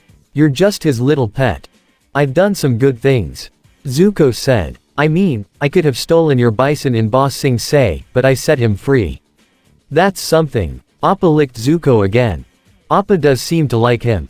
Mikey pointed out. And he seems to like Karai too. Appa licked Karai to emphasize this. They just probably covered themselves in honey or something so that Appa would lick them. Sokka guessed. Seriously? Honey? April questioned with a raised eyebrow. That sounds pretty ridiculous. Leo looked towards Karai. Are you serious about this, Karai? You've really turned your back on the Shredder. Karai nodded. I have. I should have done it long ago. You were right, Leonardo, you were right all along. The Shredder knows nothing of honor. I was only a fool to think otherwise. Dawn scoffed a bit. Well, what took you so long? And yes, that was a rhetorical question. Zuko looked down. I can understand why you wouldn't trust us, me especially. I know I've made some mistakes in the past. Like when you attacked our village. Sokka recalled. Or when you stole my mother's necklace and used it to track us down and capture us. Katara recalled as well. Oh hey, what about the time you two cronies helped Shredder and that whack job Azula take over Boss Sing Se and almost killed Aang? Raph angrily yelled. I didn't have a choice back there. Zuko replied. The Shredder threatened to kill everyone I knew if I didn't help him back then. This caught Leo and April by surprise as they looked to each other. Are you serious? April questioned. The Shredder blackmailed you? Yes, Zuko said. He told me he'd hunt down my entire family and my friends, and butcher them if I didn't work with him. Katara didn't believe it for a second. Oh come on, you expect us to believe that? That sounds like a total load. Raph agreed. It's not, Toph said, surprising the group. Zuko is telling the truth. Aang, Leo, Mikey, and Don looked in surprise. Well, to be fair, that does sound like something Shredder would do. Mikey then spoke up. Okay, Scarface, let's say you weren't blackmailed. What would you have done? Zuko looked serious. I would have fought him myself. This caught the turtles and April by surprise. Really? Leo asked. You would have actually tried to fight Shredder? I didn't know him, but I could tell right away he was evil. Zuko responded. But when he told me what he would do, I saw the darkness in his eyes, and I believed him. Truth be told, that guy scares me. Toph, Leo asked. Yep, it's the truth. Toph confirmed. Well, I can believe that. April said. The Shredder is the kind of guy who will keep you up at night. Katara was still quite angry. What about you, huh? She spoke to Karai. I fought you in Boss Sing Se. Were you being blackmailed too? Karai looked down in shame. No, I knew full well what I was doing. Of course you did, Raph told her. 'Cause you're Shredder's little puppet. Yeah, you're his daughter, Sokka stated. The turtles told us about you.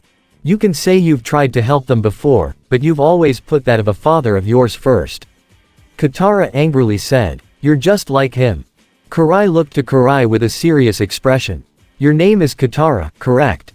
Let me ask you, could you so easily turn your back on your father? Even if you knew the things he did were wrong. Katara tried to come up with a reply, but when she couldn't, she simply crossed her arms and looked away. Despite all this, Aang still had something he had to know. I don't know about you guys, but there's something I have to know. How did Shredder take over the Fire Nation? The Earth Kingdom and the Water Tribes have all tried to fight them for 100 years, they've even whipped out my people. How could the Shredder have overthrown them in one day? It should be impossible. Karai began to explain. You recall Boss Sing Se, correct? Aang nodded. The primary reason why Shredder chose to aid Azula back then was an effort to gain favor within the Fire Nation. After the Earth Kingdom's fall, the Foot came to the Fire Nation capital where they were welcomed as heroes. The Shredder offered Ozai an alliance, seeing as how technologically advanced the Foot was, Ozai accepted. But in doing so, he let the snake in his garden. A wolf in sheep's clothing. Don seemed to understand. What? Toph questioned, not really understanding it. It's an expression. Don replied to her. The Fire Nation, the Fire Lord, believed the Avatar was dead. Zuko began to explain as well. But they knew about the invasion, and since it was during an eclipse, it was still a threat. So my father focused all his attention, military, and resources to prepare for it, but in doing so, he became completely blind to everything that was going on the inside. Leo realized. Exactly. Zuko told the blue-clad turtle. But while the Fire Nation thought the Avatar was dead, the Foot knew you were alive. Zuko told Aang. The Shredder somehow figured out you survived. Yeah, we sort of figured that out. Mikey said. We ran into Hun back in the invasion and he said the same thing. The Shredder had to make sure that things went according to his plan, and that involved all of you being at a specific place in a specific time, so he sent a few agents to make sure that you proceeded according to his schedule. Karai told them. Agents? Sokka questioned till an expression of realization and anger crossed his face. Wait, you guys sent the Dark Turtles after us. Dark Turtles? Zuko questioned. You're speaking of the clones. Karai said. My father sent them, but Zuko knew nothing about it. Those guys tried to kill us. Raph exclaimed. Do you know exactly what they did or what they are? Katara angrily questioned. Do you know what's it like to fight someone who looked exactly like someone you cared about, and have them threaten you with those same voices? If you would allow me, I'd like to finish answering the Avatar's question. Karai told them. Aang was angry at that revelation as well, but he still needed to know. Go on. Thank you. Karai continued. When the day of the invasion finally came, all the Fire Nation's national military was focused on that battle. The eclipse, as you know, blocks all firebending. When it began, that is when the foot struck. They had prepared for that day. With the firebenders no longer able to fight, they became defenseless. The foot elite butchered Ozai's entire war council, the war ministers, the high generals, the high admirals, all of them. They left no survivors. Shredder himself killed the Fire Lord. Zuko finished. I know because we were there. I went to face my father and told him I was leaving to join you. The last thing he realized was Shredder stabbing him in the back, and crushing his throat underneath his foot. Ending him. Aang, Sokka, Katara, even Toph looked in a mix of both surprise and disgust at Shredder's brutality, while the turtles and April looked shocked, but not surprised. After that, all Shredder had to do was get rid of any possible witnesses still loyal to Ozai. And I'm sure you've all seen just how he was able to accomplish that. Zuko told them. With that giant flying ship. April said. The foot carrier, yes. Karai continued. And that is only the first. With the advanced alien technology the foot has acquired, they are now developing war machines that are far more advanced than anything the Fire Nation can hope to develop on their own. So if Shredder killed the Fire Lord, wouldn't that mean he was declaring war on them? Aang asked. Yeah, why would they let Shredder lead when he killed their real leader? Mikey asked as well. That is not how they will see it. Zuko responded, confusing the group. The foot killed everyone loyal to Ozai in the capital so they wouldn't spread the word. But now they're spreading a word of their own, throughout the rest of the Fire Nation. The story that they're being told is that the invasion actually succeeded, and the Avatar and the turtles were the ones who killed the Fire Lord. That caught the entire group by surprise. Most of them could only look in disbelief. What? Aang, Katara, Mikey, Leo, Dawn, April, and Sokka exclaimed at the same time. Are you kidding me? Toph questioned. Is this some kind of joke? Raph exclaimed as well. The story is being spread that the forces of the Avatar and the mutant turtles have slain the Fire Lord, but the Shredder and the Foot have managed to push them back. Karai explained. This allows Shredder to assume command of the entire nation. And he has built his own fortress in Ba Sing Se, in which he can use both the Fire Nation and his own forces to enforce his rule of the Earth Kingdom. Which in turn, will give him full control over both countries. Leo finished. Yeah, Zuko replied. Shredder has also managed to convince my sister Azula of the same story.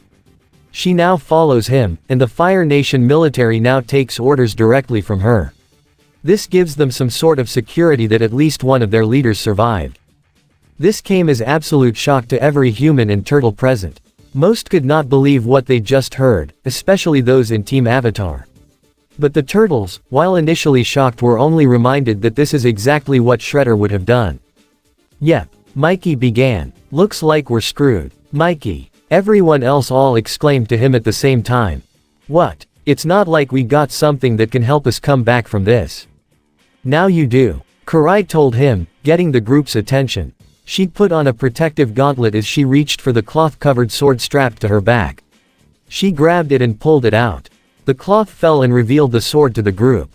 Team Avatar just looked confused a bit, but the turtles, as well as April, could only look in complete and absolute shock. No. Leo breathed in horror. The sword of Tengu. Karai drove the blade in the ground so that it stuck out with the handle at the top. The sword of what? Katara questioned. Oh, we already got a fancy sword. Sokka said. Don't we, Mr. Space Sword? Sokka practically cuddled with his own black space sword. That ain't just a fancy sword, Sokka. Raph told him. That sword is Shredder's most powerful weapon. Dawn exclaimed, getting Team Avatar's attention. Sewa. Toph asked. Yeah, I remember what Shredder said about it. Mikey then began to imitate Shredder's voice as best as he could. The sword of Tengu. The sword with which I used to lay villages to waste. Brought castles to ground. Vanquished armies. The sword that I used to conquer Japan and give power to the Tokugawa clan. He said those exact words. To say Aang, Sokka, Katara, and Toph were surprised would be an understatement. You're serious. Sokka couldn't believe it. Shredder conquered an entire country with just that sword. Yes. Leo confirmed. And he almost whipped us out with it. But this doesn't make sense. April stuttered. Didn't you guys say you destroyed that sword? Yeah, we did, Raph replied. His anger returned. This has gotta be fake, no way it's the real deal. I assure you it is. Karai told him. Yes, you did destroy the original weapon, but the Shredder gathered the fragments of the weapon and commissioned for it to be rebuilt. This is the newly restored Sword of Tengu.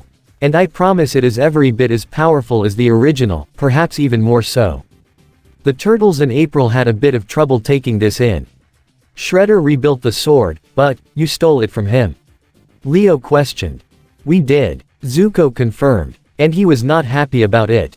Donatello. Karai got the purple-clad turtle's attention. You are likely assuming there is some form of tracking device built into it. But I promise there is not, feel free to give it a thorough inspection. But you will need this glove of course. Karai tossed him the metal glove, which he caught. Are you serious about this sword being Shredder's ultimate weapon? Aang asked. With the Sword of Tengu in his hands, he could perhaps overpower even you, Avatar. Karai told him, much to his surprise. And that is why we have brought it here, so that you may find a use for it. Me? Aang questioned. Why me? Because no one else can possibly handle such a powerful weapon other than someone of your caliber. Karai answered. There is no one I have ever met that surpasses you in terms of raw power. Team Avatar was greatly taken aback by this. No one has ever paid Aang a compliment like this before. The Turtles and April were also quite shocked, as Karai has never given a compliment like this to anyone, not even the Shredder. Zuko spoke up. I know that both of us have made our fair share of mistakes in the past, but we want to help. I know what my country has done, and I want to save it. I want to save the real Fire Nation, bring back honor to a country that Sozin, Azulon, and my father have all poisoned with their warmongering and greed. And this will become even worse with the Foot now in power. Karai added. We do not expect any of you to forgive us this quickly, the only thing we ask is that you give us a chance to atone for our sins. Aang, Leo, Katara, Mikey, Raph, Sokka, Toph, Don, and April all looked to each other a bit, some of them had very questionable looks on their faces. I can tell this may take some time, so we'll leave you for now. Karai said as she and Zuko began to walk away. There is a campsite on the surface, roughly 2 miles west from this point. That's where we'll be, should you have need for us. Karai and Zuko then both proceed to walk away, leaving the whole group of young heroes to ponder about what to do with this new information. Zuko and Karai's campsite. Well, that could have been worse. Zuko said as the two sat down. At least we didn't start a fight. Yes, that is fortunate. Karai agreed. The bullfrog hopped down next to them and croaked, almost in agreement. Well, at the very least, they now have the Sword of Tengu. I'm certain the turtles will do their best to keep it out of the Shredder's hands, which is all we can really hope for. You think they'll let us join them though? Zuko asked. For the first time, Karai had a look of uncertainty. I don't know. I truly don't know. As she said that, the bullfrog leapt into her lap and croaked again. Western Air Temple. Okay, I did not see any of that coming. Mikey said as the group was talking about what just went down. Can you guys actually believe any of that? Katara questioned. Why would they try to fool us like that? Leo could not believe what Katara just said. You can't be serious, Katara, are you doubting them? Of course I am, she sharply replied. Well, it's obviously some kind of trap. Sokka added as well. It's just like when Zuko and I were imprisoned in Ba Sing Se. He starts targeting about his mother and that he's an actual human being with feelings. Katara said. Have you ever considered that he actually is? Leo contradicted. When I fought Zuko back in Ba Sing Se, I could tell he was struggling against himself. He knew what he was doing was wrong. So why the shell would he be doing it if he even knew it was wrong? Raph angrily questioned.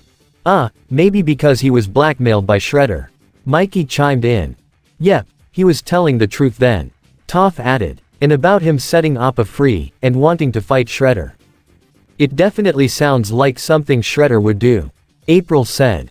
Blackmailed or not, it still doesn't change the fact that he actually fought with Shredder. Sokka pointed out. Or what about Karai? She's Shredder's flesh and blood for crying out loud. Actually no. Don pointed out. Karai's adopted. There's no biological connection between her and Shredder. But she was still raised by Shredder, wasn't she? Katara angrily questioned. I kind of have a confession to make. Aang said, getting everyone's attention. Katara, Sokka, remember when you two were sick and I got captured by Zhao? You mean that idiot with the sideburns you told us about? Raph asked. Mikey actually began to laugh. Yeah, you made Sokka and Katara both suck on frozen frogs. He continued to laugh. I wish I could have been there.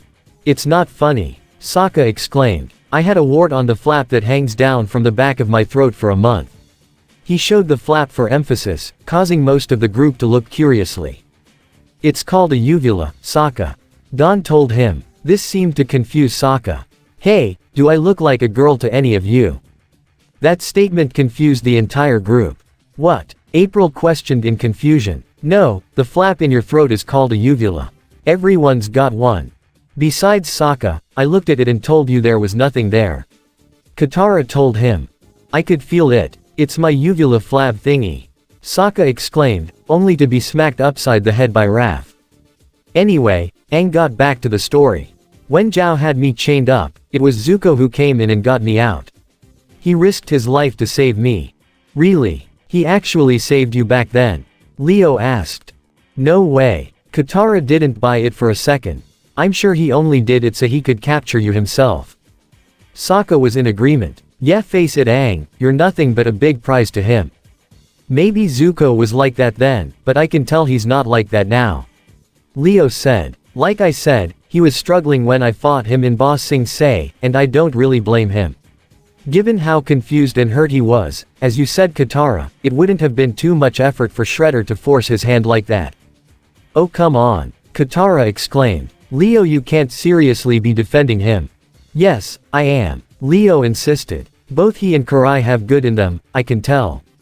Yes, Karai was raised by the Shredder, taught ninjutsu by the Shredder, and served the Shredder most of her life. But she's not like the Shredder, she helped us from time to time. You got a point there Leo. Mikey agreed. Karai did help us get into Beijing. The Triceratons had that city lifting 8 miles in the sky and Shredder just wanted to see it fall.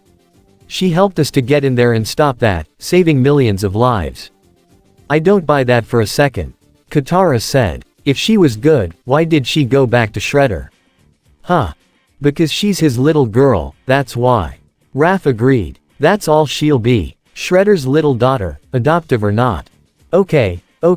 April stepped in. You guys have pretty good reasons not to trust either Karai or Zuko. But I think there might be actually more reasons to trust them. What are you getting at April? Leo asked. Well, they did bring us the Sword of Tengu. April began. We had no idea that thing was rebuilt. And from what I can tell, those two seemed really honesty, that they are very serious about joining us. Maybe we should have them sign up. Yeah, I think Redhead here is right. Toph agreed. Aang needs a firebending teacher, and given how the Foot are going to tell the whole world that we killed the Fire Lord, I doubt we're gonna have any volunteers. Plus that Karai chick was Shredder's daughter, so she's gotta know a lot of his secrets. That is something we can really use right now. Plus, given how each of their respective families are messed up and how they were raised, they could have ended up a lot worse. Don began to think. Well, in addition to Zuko teaching Aang firebending, he should also know a few secrets about the Fire Nation too, being the prince and all. Plus Karai's swordsmanship skills do rival that of Leo's. And Toph's nature versus nurture debate does raise some interesting possibilities. Yeah, Mikey agreed as well. With those two actually working for us, plus the Sword of Tengu, and Aang finally mastering firebending, we'd take down Shredder in no time. Raph, Katara, and Sokka could not believe what most of the group was suggesting. The three looked around in disbelief and a bit of anger. Okay, when did this bus take a left into Crazy Town? Raph questioned. Toph, Leo, you guys can't seriously be buying this. All I'm saying that when they were talking to us, they were sincere, both of them. Toph said. I don't want to sound too pushy, but maybe you guys are letting your hurt feelings get in the way. April said as well. Easy for you to say. You guys weren't there when Zuko attacked us with pirates. Katara angrily stated. Or when he burnt Kyoshi Island. Sokka added. Or when he tried to capture me at the Fire Temple. Aang added as well. Well, what about the time when the the purple dragons, and the mob were fighting during the time when everyone thought Shredder was dead. April reminded.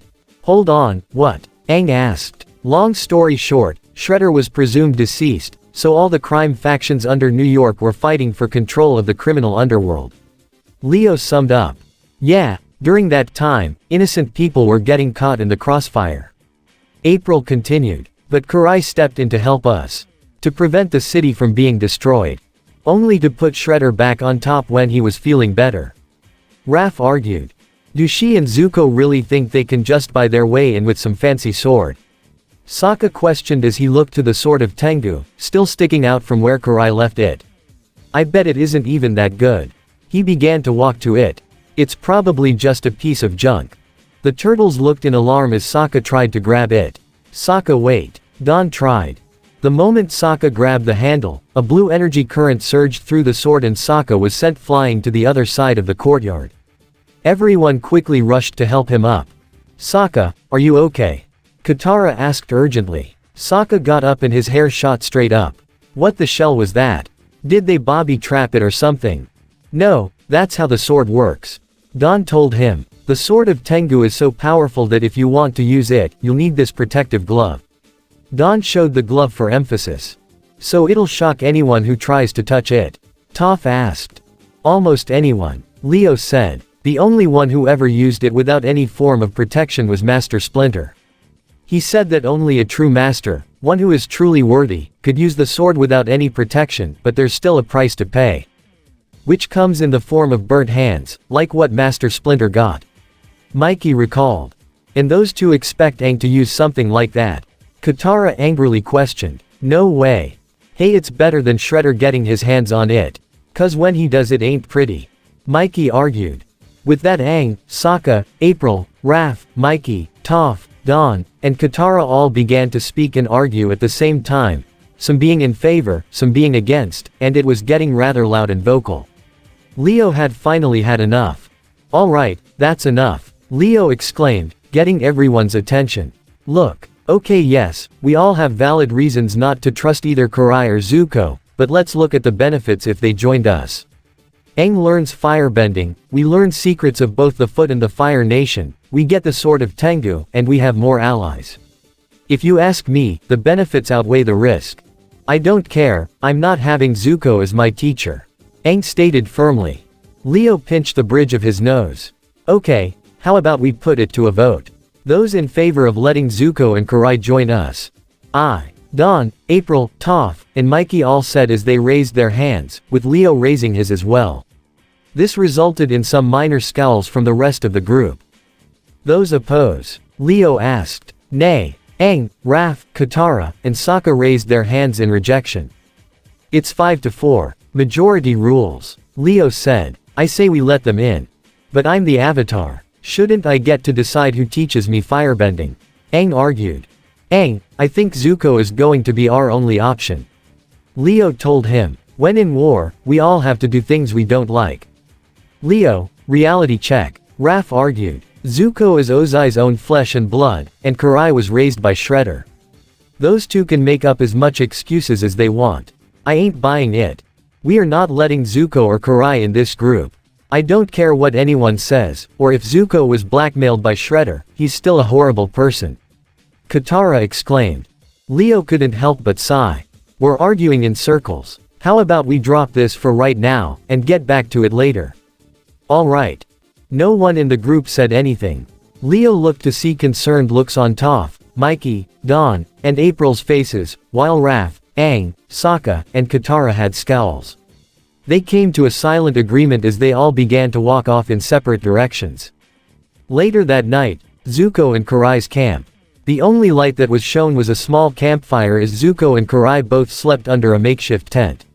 Karai heard a small rustle and woke up. She pulled a blade and pointed it outward, which also woke up Zuko. Who is there? Show yourself, Karai demanded. Zuko took a firebending stance as well, preparing for the worst. Hold your fire. Leo's voice was heard as a white flag was shot out of a bush. Karai and Zuko both eased as Leo and Toph both walked out. Geez, you guys always greet your guests like this. Toph joked as she and Leo walked to the campsite. Zuko and Karai could both tell she was joking, but didn't laugh.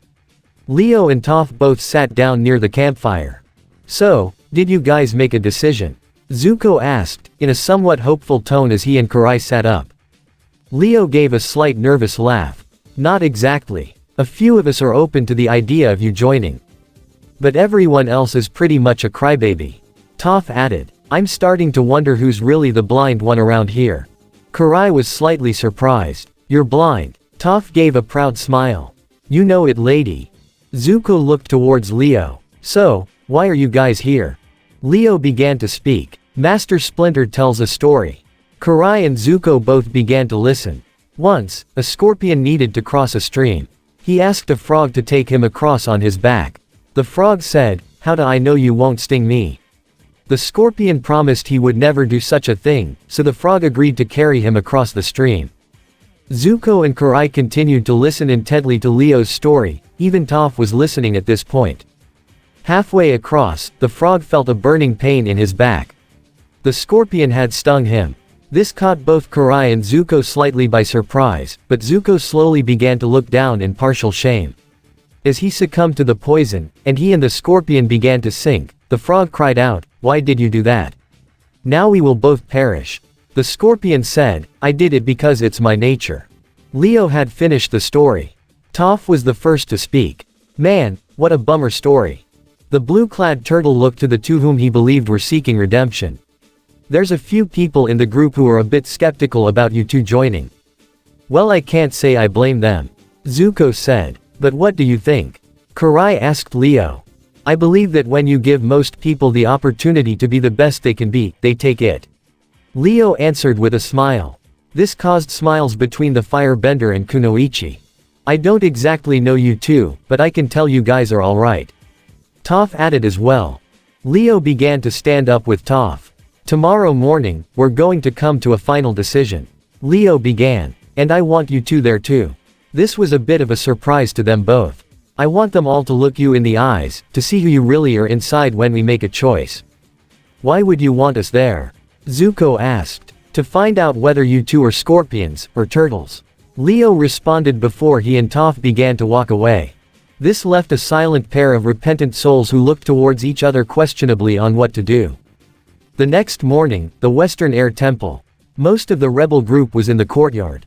Katara and April were preparing breakfast for everyone. The people present besides them were Aang, Raph, Mikey, Sokka, Don, Haru, Teo, and the Duke. As breakfast bowls were passed between everyone, Katara noticed something. Hey guys, where's Leo? And where's Toph? April shrugged. Well, Leo's probably out for another early morning training. As for Toph, probably just out smashing something. Raph guessed. Well, there are some pretty fun spots to practice earthbending. Haru added. Don looked a bit nervous. Think maybe we should go look for them. Nah. Mikey dismissed. This is Leo and Toph we're talking about. Those two can take care of anything that comes their way. Yeah, let them have their fun with rocks and swords. Sokka agreed. I'm in no rush to get yelled at. Mostly by Toph. We can go check for them. The Duke proposed, referring to himself, Haru, and Teo. Yeah, Teo agreed as he rolled up. I want to ride that tunnel down the Hall of Statues again. It'll work a lot better now that I fixed my brakes. Alright, but don't wander off too far. April told them as they began to search for their companions. A large rumble was heard, causing the ground to shake, and a bit of the group as well. A rocky explosion was seen on the wall as Toph and Leo began to walk out. You know, we could have just walked down here. Leo told her as they walked into the courtyard. Toph smirked. We could have, but where's the fun in that? The rest of the group came up to meet them at the wall. So where were you guys? Mikey asked. We went to see Zuko and Karai. Leo answered. This surprised the entire group. You did what? Aang questioned. So what happened? Did they attack you? Katara asked. Did you guys manage to beat them up? Sokka questioned. No, and no. Leo answered. We actually told them to come down here later today. Again, the group was caught by surprise. A few of them were a bit angry as well. Wait, what? Raph angrily questioned. Leo, you've made a lot of mistakes, bro, but this takes the cake. How can you guys seriously just invite them down here? Katara questioned as well. Because we're coming to a final decision today. Leo told them. And I want you guys to see them when you do. It's going to be something we make as a group. But before you guys go on about how dangerous it might be, try to think of the benefits that might come from this. That is if some of you idiots can see past your own anger. Toph stated. This did result in some scowls from Katara, Raph, Sokka, and even Aang a bit. You guys really think they're here to help? April asked to Leo and Toph. Yes April, I really do. Leo confirmed. As they talked with each other, none of them noticed that they were being observed through a pair of high-tech binoculars. The person observing them was in fact the leader of the Dark Turtles. Ah! Dark Leo groaned. I can't believe we got beat by these losers. He accessed his comms. Do it now. As Team Avatar, the Turtles, and April tried to eat some of their breakfast, Toph heard something with her acute hearing. Something coming their way. Look out. She yelled as she shot her arm up and created a large rock wall to block a rocket coming their way. It exploded, the shockwave knocked all 9 of HTEM back. A few more rockets were shot out around the group and into the courtyard, causing some minor tremors throughout the area. What the shell is going on? Sokka questioned. Heads up guys. We got company. Toph stated as she felt some very familiar footsteps with her seismic sense. Leo, April, Aang, Katara, Raph, Mikey, Toph, Dawn, and Sokka all looked to see the all 4 Dark Turtles land in the area in front of them facing the cliff. In addition to their usual weapons, each of them had a different type of gun with them as well. Knock, knock. Dark Mikey sang. Wanna play? He chuckled. Oh no, not these guys again. Aang grimaced as everyone stood back up. I'm guessing these are those Dark Turtle clones. April assumed. Yep. That's them all right. Dawn confirmed as everyone drew their weapons and took bending stances. A daylight assault. Leo questioned to the clones. Come on guys, even you can't be that dumb. We got a message for you from the Shredder. Dark Raph stated. Rest in pieces. The Dark Turtles charged forward as the heroes charged at them in response. Dark Mikey jumped and lashed his clubs at Dawn and Toph, forcing them to scatter. Dawn twirled his staff to block an attack from Dark Mikey, but the Dark Turtle got hit in the back of his shell by a boulder from Toph. Dark Mikey rolled before pulling out an energy gun and shot energy pistols at Toph, who erected an earth barrier to protect herself. As Dark Mikey shot with his right hand, he used his left hand to carry a club to block Dawn's attack with his staff. Dark Leo unsheathed both his swords and sliced towards Aang, who avoided each one of his slices with his airbending. Mikey tried to come in from the left while flailing his nunchucks. But Dark Leo jumped back to avoid them. He was barely able to limbo underneath a few ice shards from Katara as she bent water from the fountain behind her. He took out the same energy gun he used before and shot at her.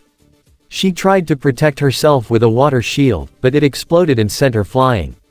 Dark Leo was blown back by an air gust from Aang, and the young Avatar twirled his staff to send an airwave that sent Mikey flying towards Dark Leo. Dark Dawn had what appeared to be bazooka in his hands as he shot rockets out towards Raph and Sokka. Raph rolled and dodged the explosions that caused the temple to rumble before he threw his shurikens out at Dark Dawn, which he blocked with his right wrist guard. Dark Dawn was able to swerve his head to the side to avoid an incoming boomerang from Sokka, who yelled as he swung his sword, but Dark Dawn blocked it with his rocket launcher, before the boomerang came back and smacked Dark Dawn in the head. As he wobbled, Raph jumped up and took out the axe a friend of his gave him and swung it at Dark Dawn, forcing him on defense as Sokka and Raph both went on the offensive. Leo jumped over to avoid a talon strike from Dark Raph. As he landed behind, Leo blocked above his head with both his blades to catch Dark Raph's talon. As they struggled, Leo gave a sweeping kick to knock Dark Raph off his feet. He groaned but saw April nearby. Dark Raph chuckled evilly as he got up to walk towards her. April, look out. Leo tried but Dark Raph took out a grenade and threw it at Leo, the explosion knocked him back. Dark Raph ran towards April, but she took out her katana to block a strike from his talon. She tried to deliver a palm thrust, but he caught her hand and threw her towards a wall. Dark Leo was blasted back by an air and water blast from both Aang and Katara. He rolled close to the edge of the courtyard, and closer to the chasm below. He groaned as he got up. All right, that's it. I've had enough of you brats. Dark Leo took out his energy gun and opened fire, forcing Aang, Mikey, and Katara to roll and jump out of the way to avoid being shot at by the clone. Dark Dawn and Dark Mikey followed suit as well as they jumped close to Dark Leo and shot their respective weapons. This forced everyone else to jump and try to find cover as all three clones laughed evilly. "Happy shooting day to me," Dark Mikey exclaimed with an evil chuckle. April tried to get up as Dark Raph grabbed both her hands with one of his own larger hands and pinned her to the wall. "Those cheap copy turtles and bending brats like you, don't they?" Dark Raph mused with an evil grin. "Well, losing you should take the fight out of them." Dark Raph reeled back a talon knuckle. "Do your worst, you rip off," April exclaimed to him angrily. "You got it." Dark Raph was about to punch at her, but a fireball hit him dead on in the chest, forcing him to drop April and stumble back. "Ah, what the?" He looked up to see Zuko running on a ledge above him, shooting out two more fire fists at Dark Raph before jumping and landing a flaming roundhouse across Dark Raph's face. Zuko looked back to the surprised April with concern. "Are you okay?" Zuko asked. April was surprised but managed to get her bearings. "Yeah, thanks." Zuko smiled before turning back to Dark Raph and thrusting both his palms forward to send a massive fire stream at the stunned Dark Raph. The fire hit the grenades attached to his belt, forcing them to explode and send him flying off the edge. The loud explosion caught the attention of the remaining Dark Turtles. "What was that?" Dark Dawn questioned. Before anyone else could say anything, they heard a familiar female yell as they looked up to see Karai falling towards them and land both her feet on Dark Mikey and Dark Dawn's faces. They stumbled back into Dark Leo and all three fell off the edge, where they landed on a large flat area 20 feet below with Dark Raph. Everyone looked in complete surprise to see both Zuko and Karai run towards the edge as the two jumped down to face the recovering Dark Turtles. The clones got up to see their new enemies. Well, if it isn't the little traitors," Dark Dawn mused. "Well, I don't believe we've met, but I already don't like any of you." Zuko spat as he took a firebending stance. "I have turned my back on the Shredder. If you choose to harm the Avatar, Turtles, or any of their allies, you will answer to us," Karai told them, catching the attention of a recovering Aang in the area above them. Dark Mikey chuckled. "You know, dear old daddy did offer us a huge reward if we'd bring back both your heads. And that is just what we'll do." He laughed again. Dark Leo also smirked evilly. "Kill them," he ordered his brothers. Karai took out a katana in her left hand and a chain in her right, which she spun around. She sent the chain towards Dark Leo, entangling his foot, but he quickly sliced away the chain before it went out. He tried to slash at Karai, but she blocked it with her sword. But this gave an opening for Dark Leo to kick her in the side, sending her rolling close to the edge. Dark Mikey jumped up to try and smash her with his clubs, but Karai jumped above Dark Mikey as he landed to avoid getting hit. As she landed behind him, she swung the back of her sword to knock him off his feet. Dark Leo tried to shoot at her with his gun, but she jumped to get away from the blasts. Zuko slid back to avoid a few claw slashes from Dark Dawn. Once he got a bit of distance, he formed two flaming whips in his arms and snapped them at Dark Dawn, knocking him back. Zuko sent both flaming whips forward at Dark Raph, who blocked it with his own shell before driving his shoulder forward and hit Zuko in the chest, knocking the wind out of him and sending him close to the edge. "Ow," Zuko said as he held his chest with Dark Raph and Dark Dawn approached him. "So, you four have all this power, and all you do with it is kill for fun." Dark Raph picked Zuko up by the head. "From what I hear, we got that in common." "You heard wrong," Zuko said as he shot out a fire stream from his mouth into Dark Raph's face, forcing him to drop Zuko. Dark Dawn tried to aim his bazooka at him, but Zuko shot a fireball with a flaming kick, which accidentally forced Dark Dawn to aim the bazooka upward and fire. The rocket flew straight up as it hit the ceiling of the entire temple, causing a brief rumble and some rubble to fall down onto the courtyard. Toph and Aang created a rock dome to protect themselves as well as Leo, April, Raph, Mikey, Katara, Sokka, and Dawn. The tremor also caused the sword of Tengu to come loose and move towards the edge of the courtyard. Karai found herself on the defensive ends of the relentless slashes from Dark Leo as she used only one sword to block them. As she struggled against that, Dark Mikey came in and laughed as he smashed her in the side with his club, sending her towards Zuko, who was above the recovering Dark Raph and Dark Dawn. They both rolled close to the edge as more rumbling continued and some rocks fell around them. Karai looked close to the edge and saw the seemingly bottomless chasm below, making a quick mental note not to fall down there. The two got up to see all 4 dark turtles approach them with sinister intentions. They made combat stances. "Zuko, I don't think we can beat them alone," Karai told him. Zuko looked in the corner of his eye and saw the dangling sword of Tengu that was about to fall. "Karai, I got an idea." Before she could respond, he shot 2 flame pillars from his hands below him to propel him in the air. At the same time, Leo, Aang, Mikey, April, Katara, Sokka, Raph, Toph, and Don recovered and got a good view of what was happening down below. They looked to what Zuko was doing. Everything seemed to go in slow motion. Zuko flew towards the sword as it fell off the edge. He reached his hand out toward it. As he did, Dark Dawn shot another rocket at him. Zuko's hand inched closer. He managed to grab the handle of it, just before the rocket could make contact, resulting in an explosion. The heroes could only look in surprise, whereas Karai had a look of horror on her face. "Zuko." Dark Dawn chuckled triumphantly, with the rest of the Dark Turtles. "Well, guess the Fire Prince has been fired." Dark Mikey joked as he laughed, but their laugh was stopped when a blue energy wave was shot at them, forcing them to duck. The dust settled and it was revealed Zuko was kneeling on the ground. He slowly stood up as he held the sword of Tengu in his hands, with blue energy surging around the blade like blue energized fire almost. While Aang, Sokka, Toph, and even Katara are surprised at this, Leo, Raph, Don, Mikey, April, and Karai could only look with wide-eyed and jaw-dropped expressions. Zuko was holding the sword of Tengu without the glove. As he held it though, smoke was seen coming from his hands as it was burning him, but he ignored the pain. "Zuko, the sword but," Karai stuttered. "Karai," Zuko told her, "get everyone away from here, I can feel its power and I don't know if I can hold it all in." "But you need the glove." Karai tried. "No time. Just do it," Zuko exclaimed to her. She was still surprised but nodded anyway before jumping up to join the others. "Everyone, get back, now," Karai yelled towards Team Avatar and the turtles. Zuko held the sword of Tengu as he glared at the Dark Turtles, who could only look in shock, and in some cases fear as they saw the fire in Zuko's eyes. "Uh-oh," Dark Dawn said. "We in trouble." Dark Mikey sang in fear. "Every Dark Turtle for himself," Dark Raph exclaimed as he tried to run away. Zuko wouldn't have it. "Oh no, you are not warning Shredder," Zuko exclaimed as he swung the sword forward, sending a large energy wave forward. The Dark Turtles were able to avoid it, but the wave surged forward anyway and impacted a large and empty building that hung down close to the courtyard. As the wave hit it, it sliced through and sent the entire structure falling down from the ceiling and down into the chasm, causing a loud rumble.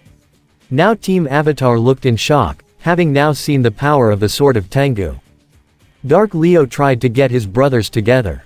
"No, you Maroons. Don't run away. Kill him." Zuko jumped with the sword and leapt in front of them. He lunged the sword forward, sending an energy stream towards the Dark Turtles, forcing them to scatter. He tried to slash at Dark Leo, who tried to block it with his own swords, but the sword of Tengu sliced through them like butter. It also created a small explosion to knock him back.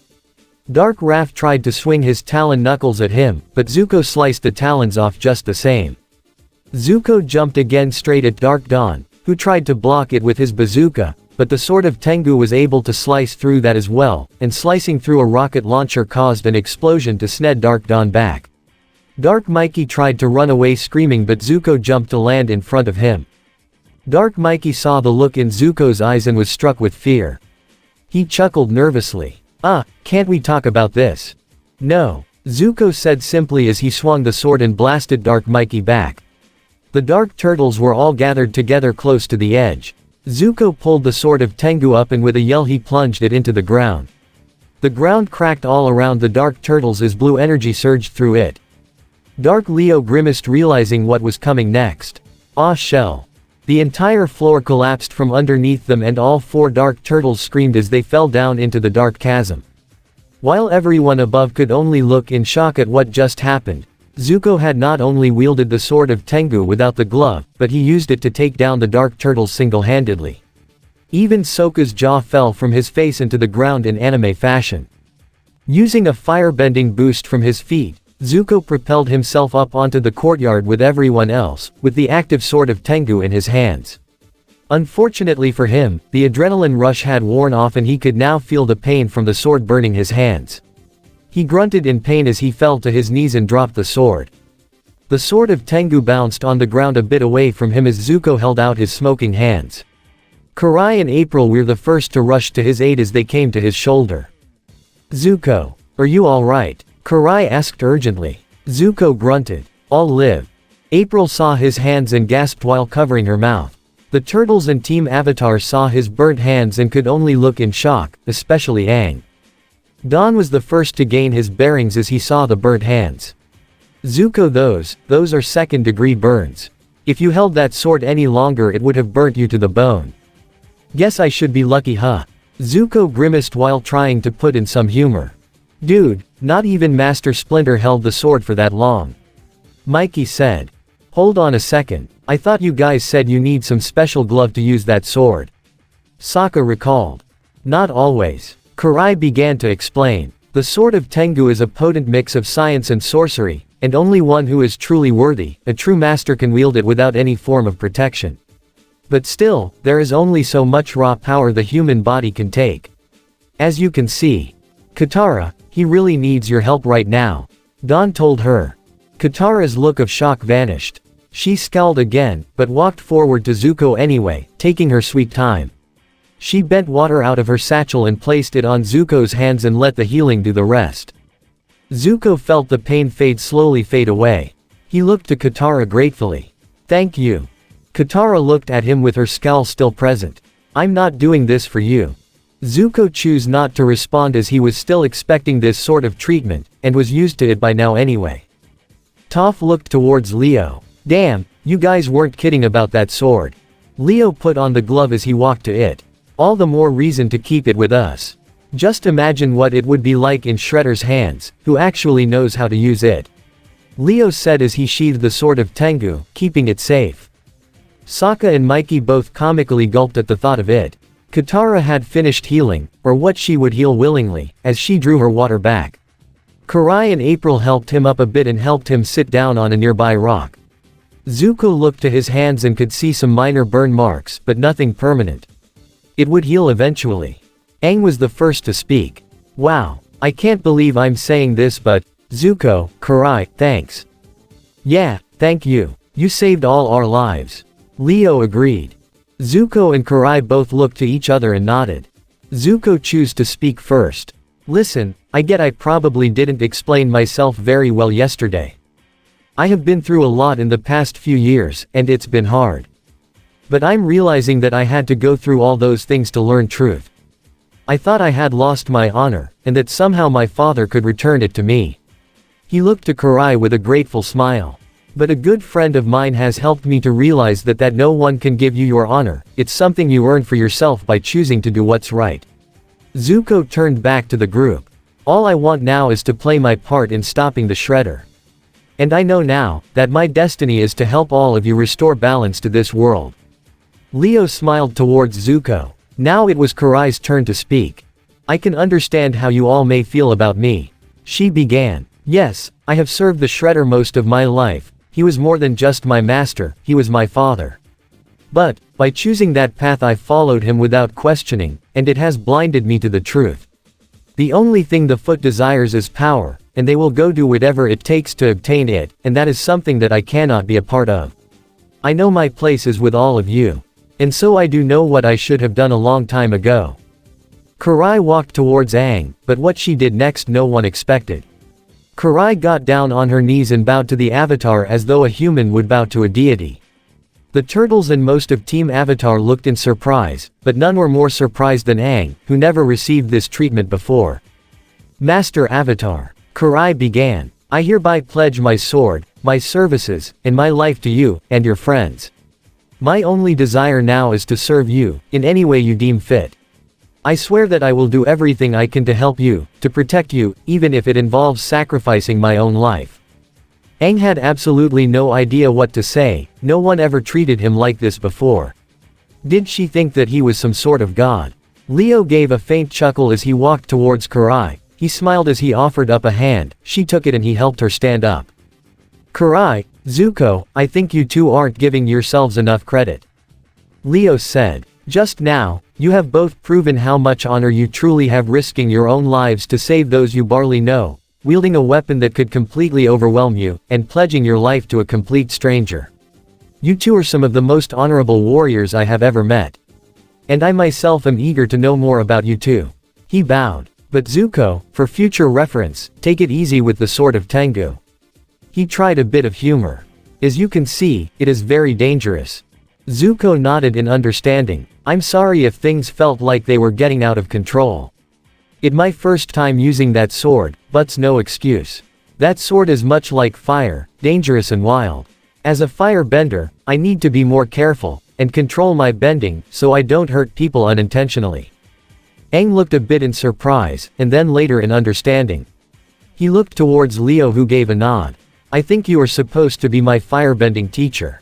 Katara, Raph, and Sokka were both surprised by this, while Leo, Toph, Don, Mikey, and even April smiled. Aang continued to speak. When I first tried to learn firebending, I burnt Katara. And after that, I never wanted to firebend again. Aang looked to Leo. But a good friend of mine also told me that fire can be more than just destruction, it can be a light, one that I now realize is necessary to end the darkness.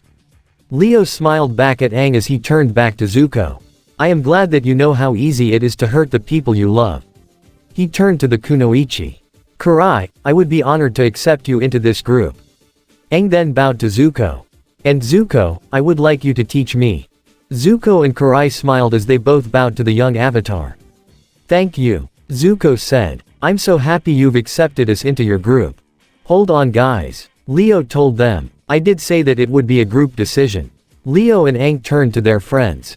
Raphael. Leo asked. Raph sighed. The only thing I want right now is to take down Shredder. I don't trust these guys, so I'll be keeping an eye on them. But if you think they can help us, then fine. Let them join up. He didn't like it, but he knew that they needed them. Aang turned to his earthbending teacher.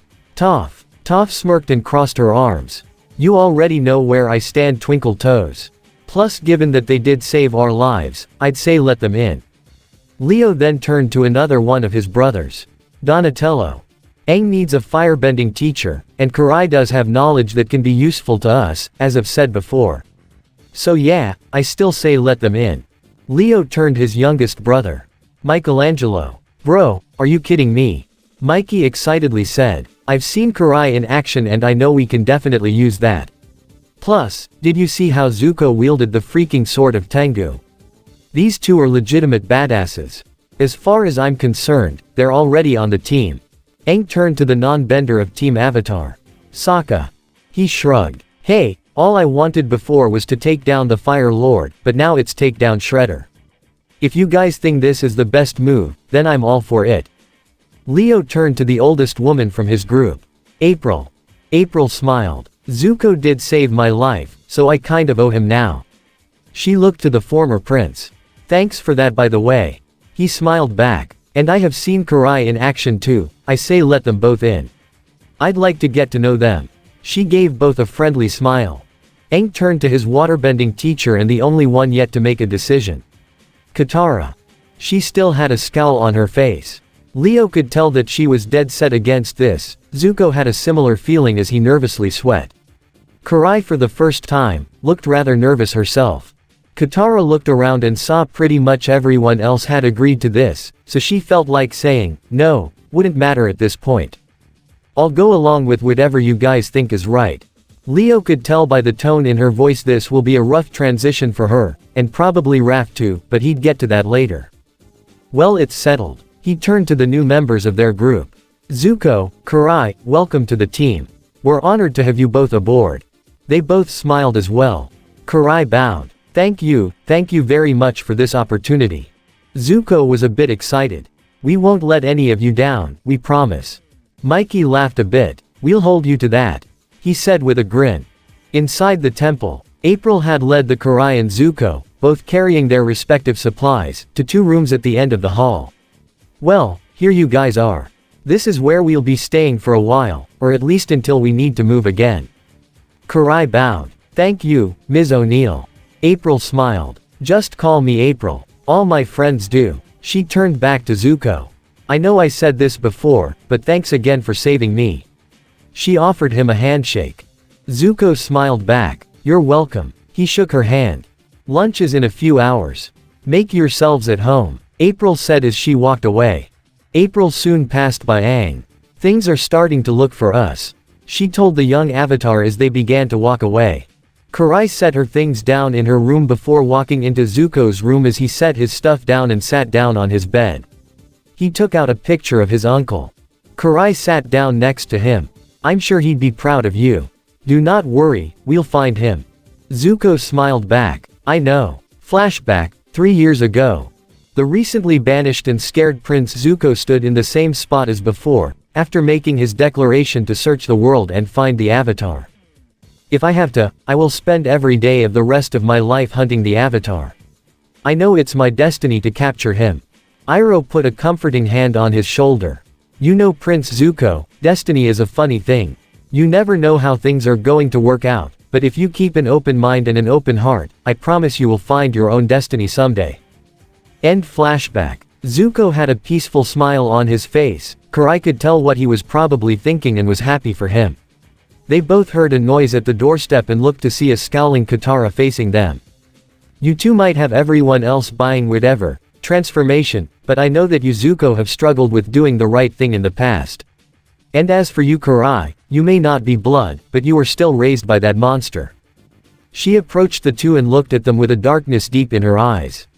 So let me tell you two something right now. If either of you make one step backward, one slip up, or give me one reason why I think you might hurt Aang or any of my friends, even if it's just one of you, and neither of you will have to worry about your destiny anymore. Because I'll make sure both your destinies end, right then and there, permanently. Katara walked out, slamming the door behind her, leaving a stunned pair of repentant warriors.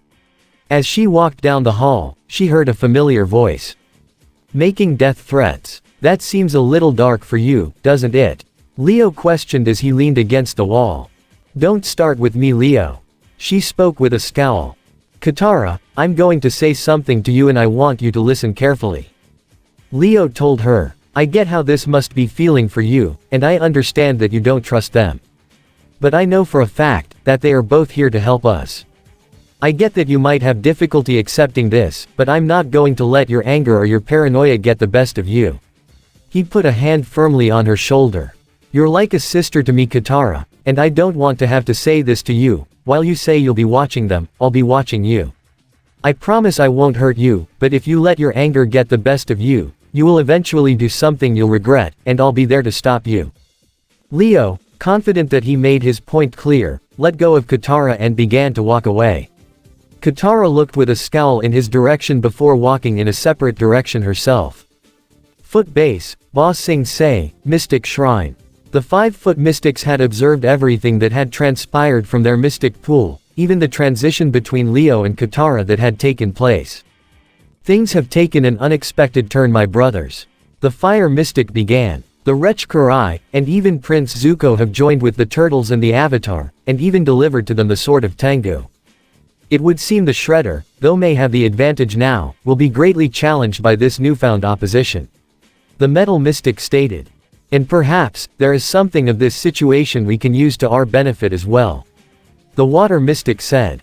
Yes. The wind mystic agreed. Though the Avatar may indeed be of use to us, there is another in this group who could have use to us as well. The young waterbending female's soul is tainted by hatred. The earth mystic said. And hatred, much like fear, can easily be manipulated. The Avatar may aid us unintentionally, but the darkness within the waterbender may have the potential to tear this union asunder. The fire mystic said. This, Katara, will indeed be useful, very useful. And this is the end of part 12 of this What If. I hope you guys like it. Don't really leave a comment down below and subscribe to the channel.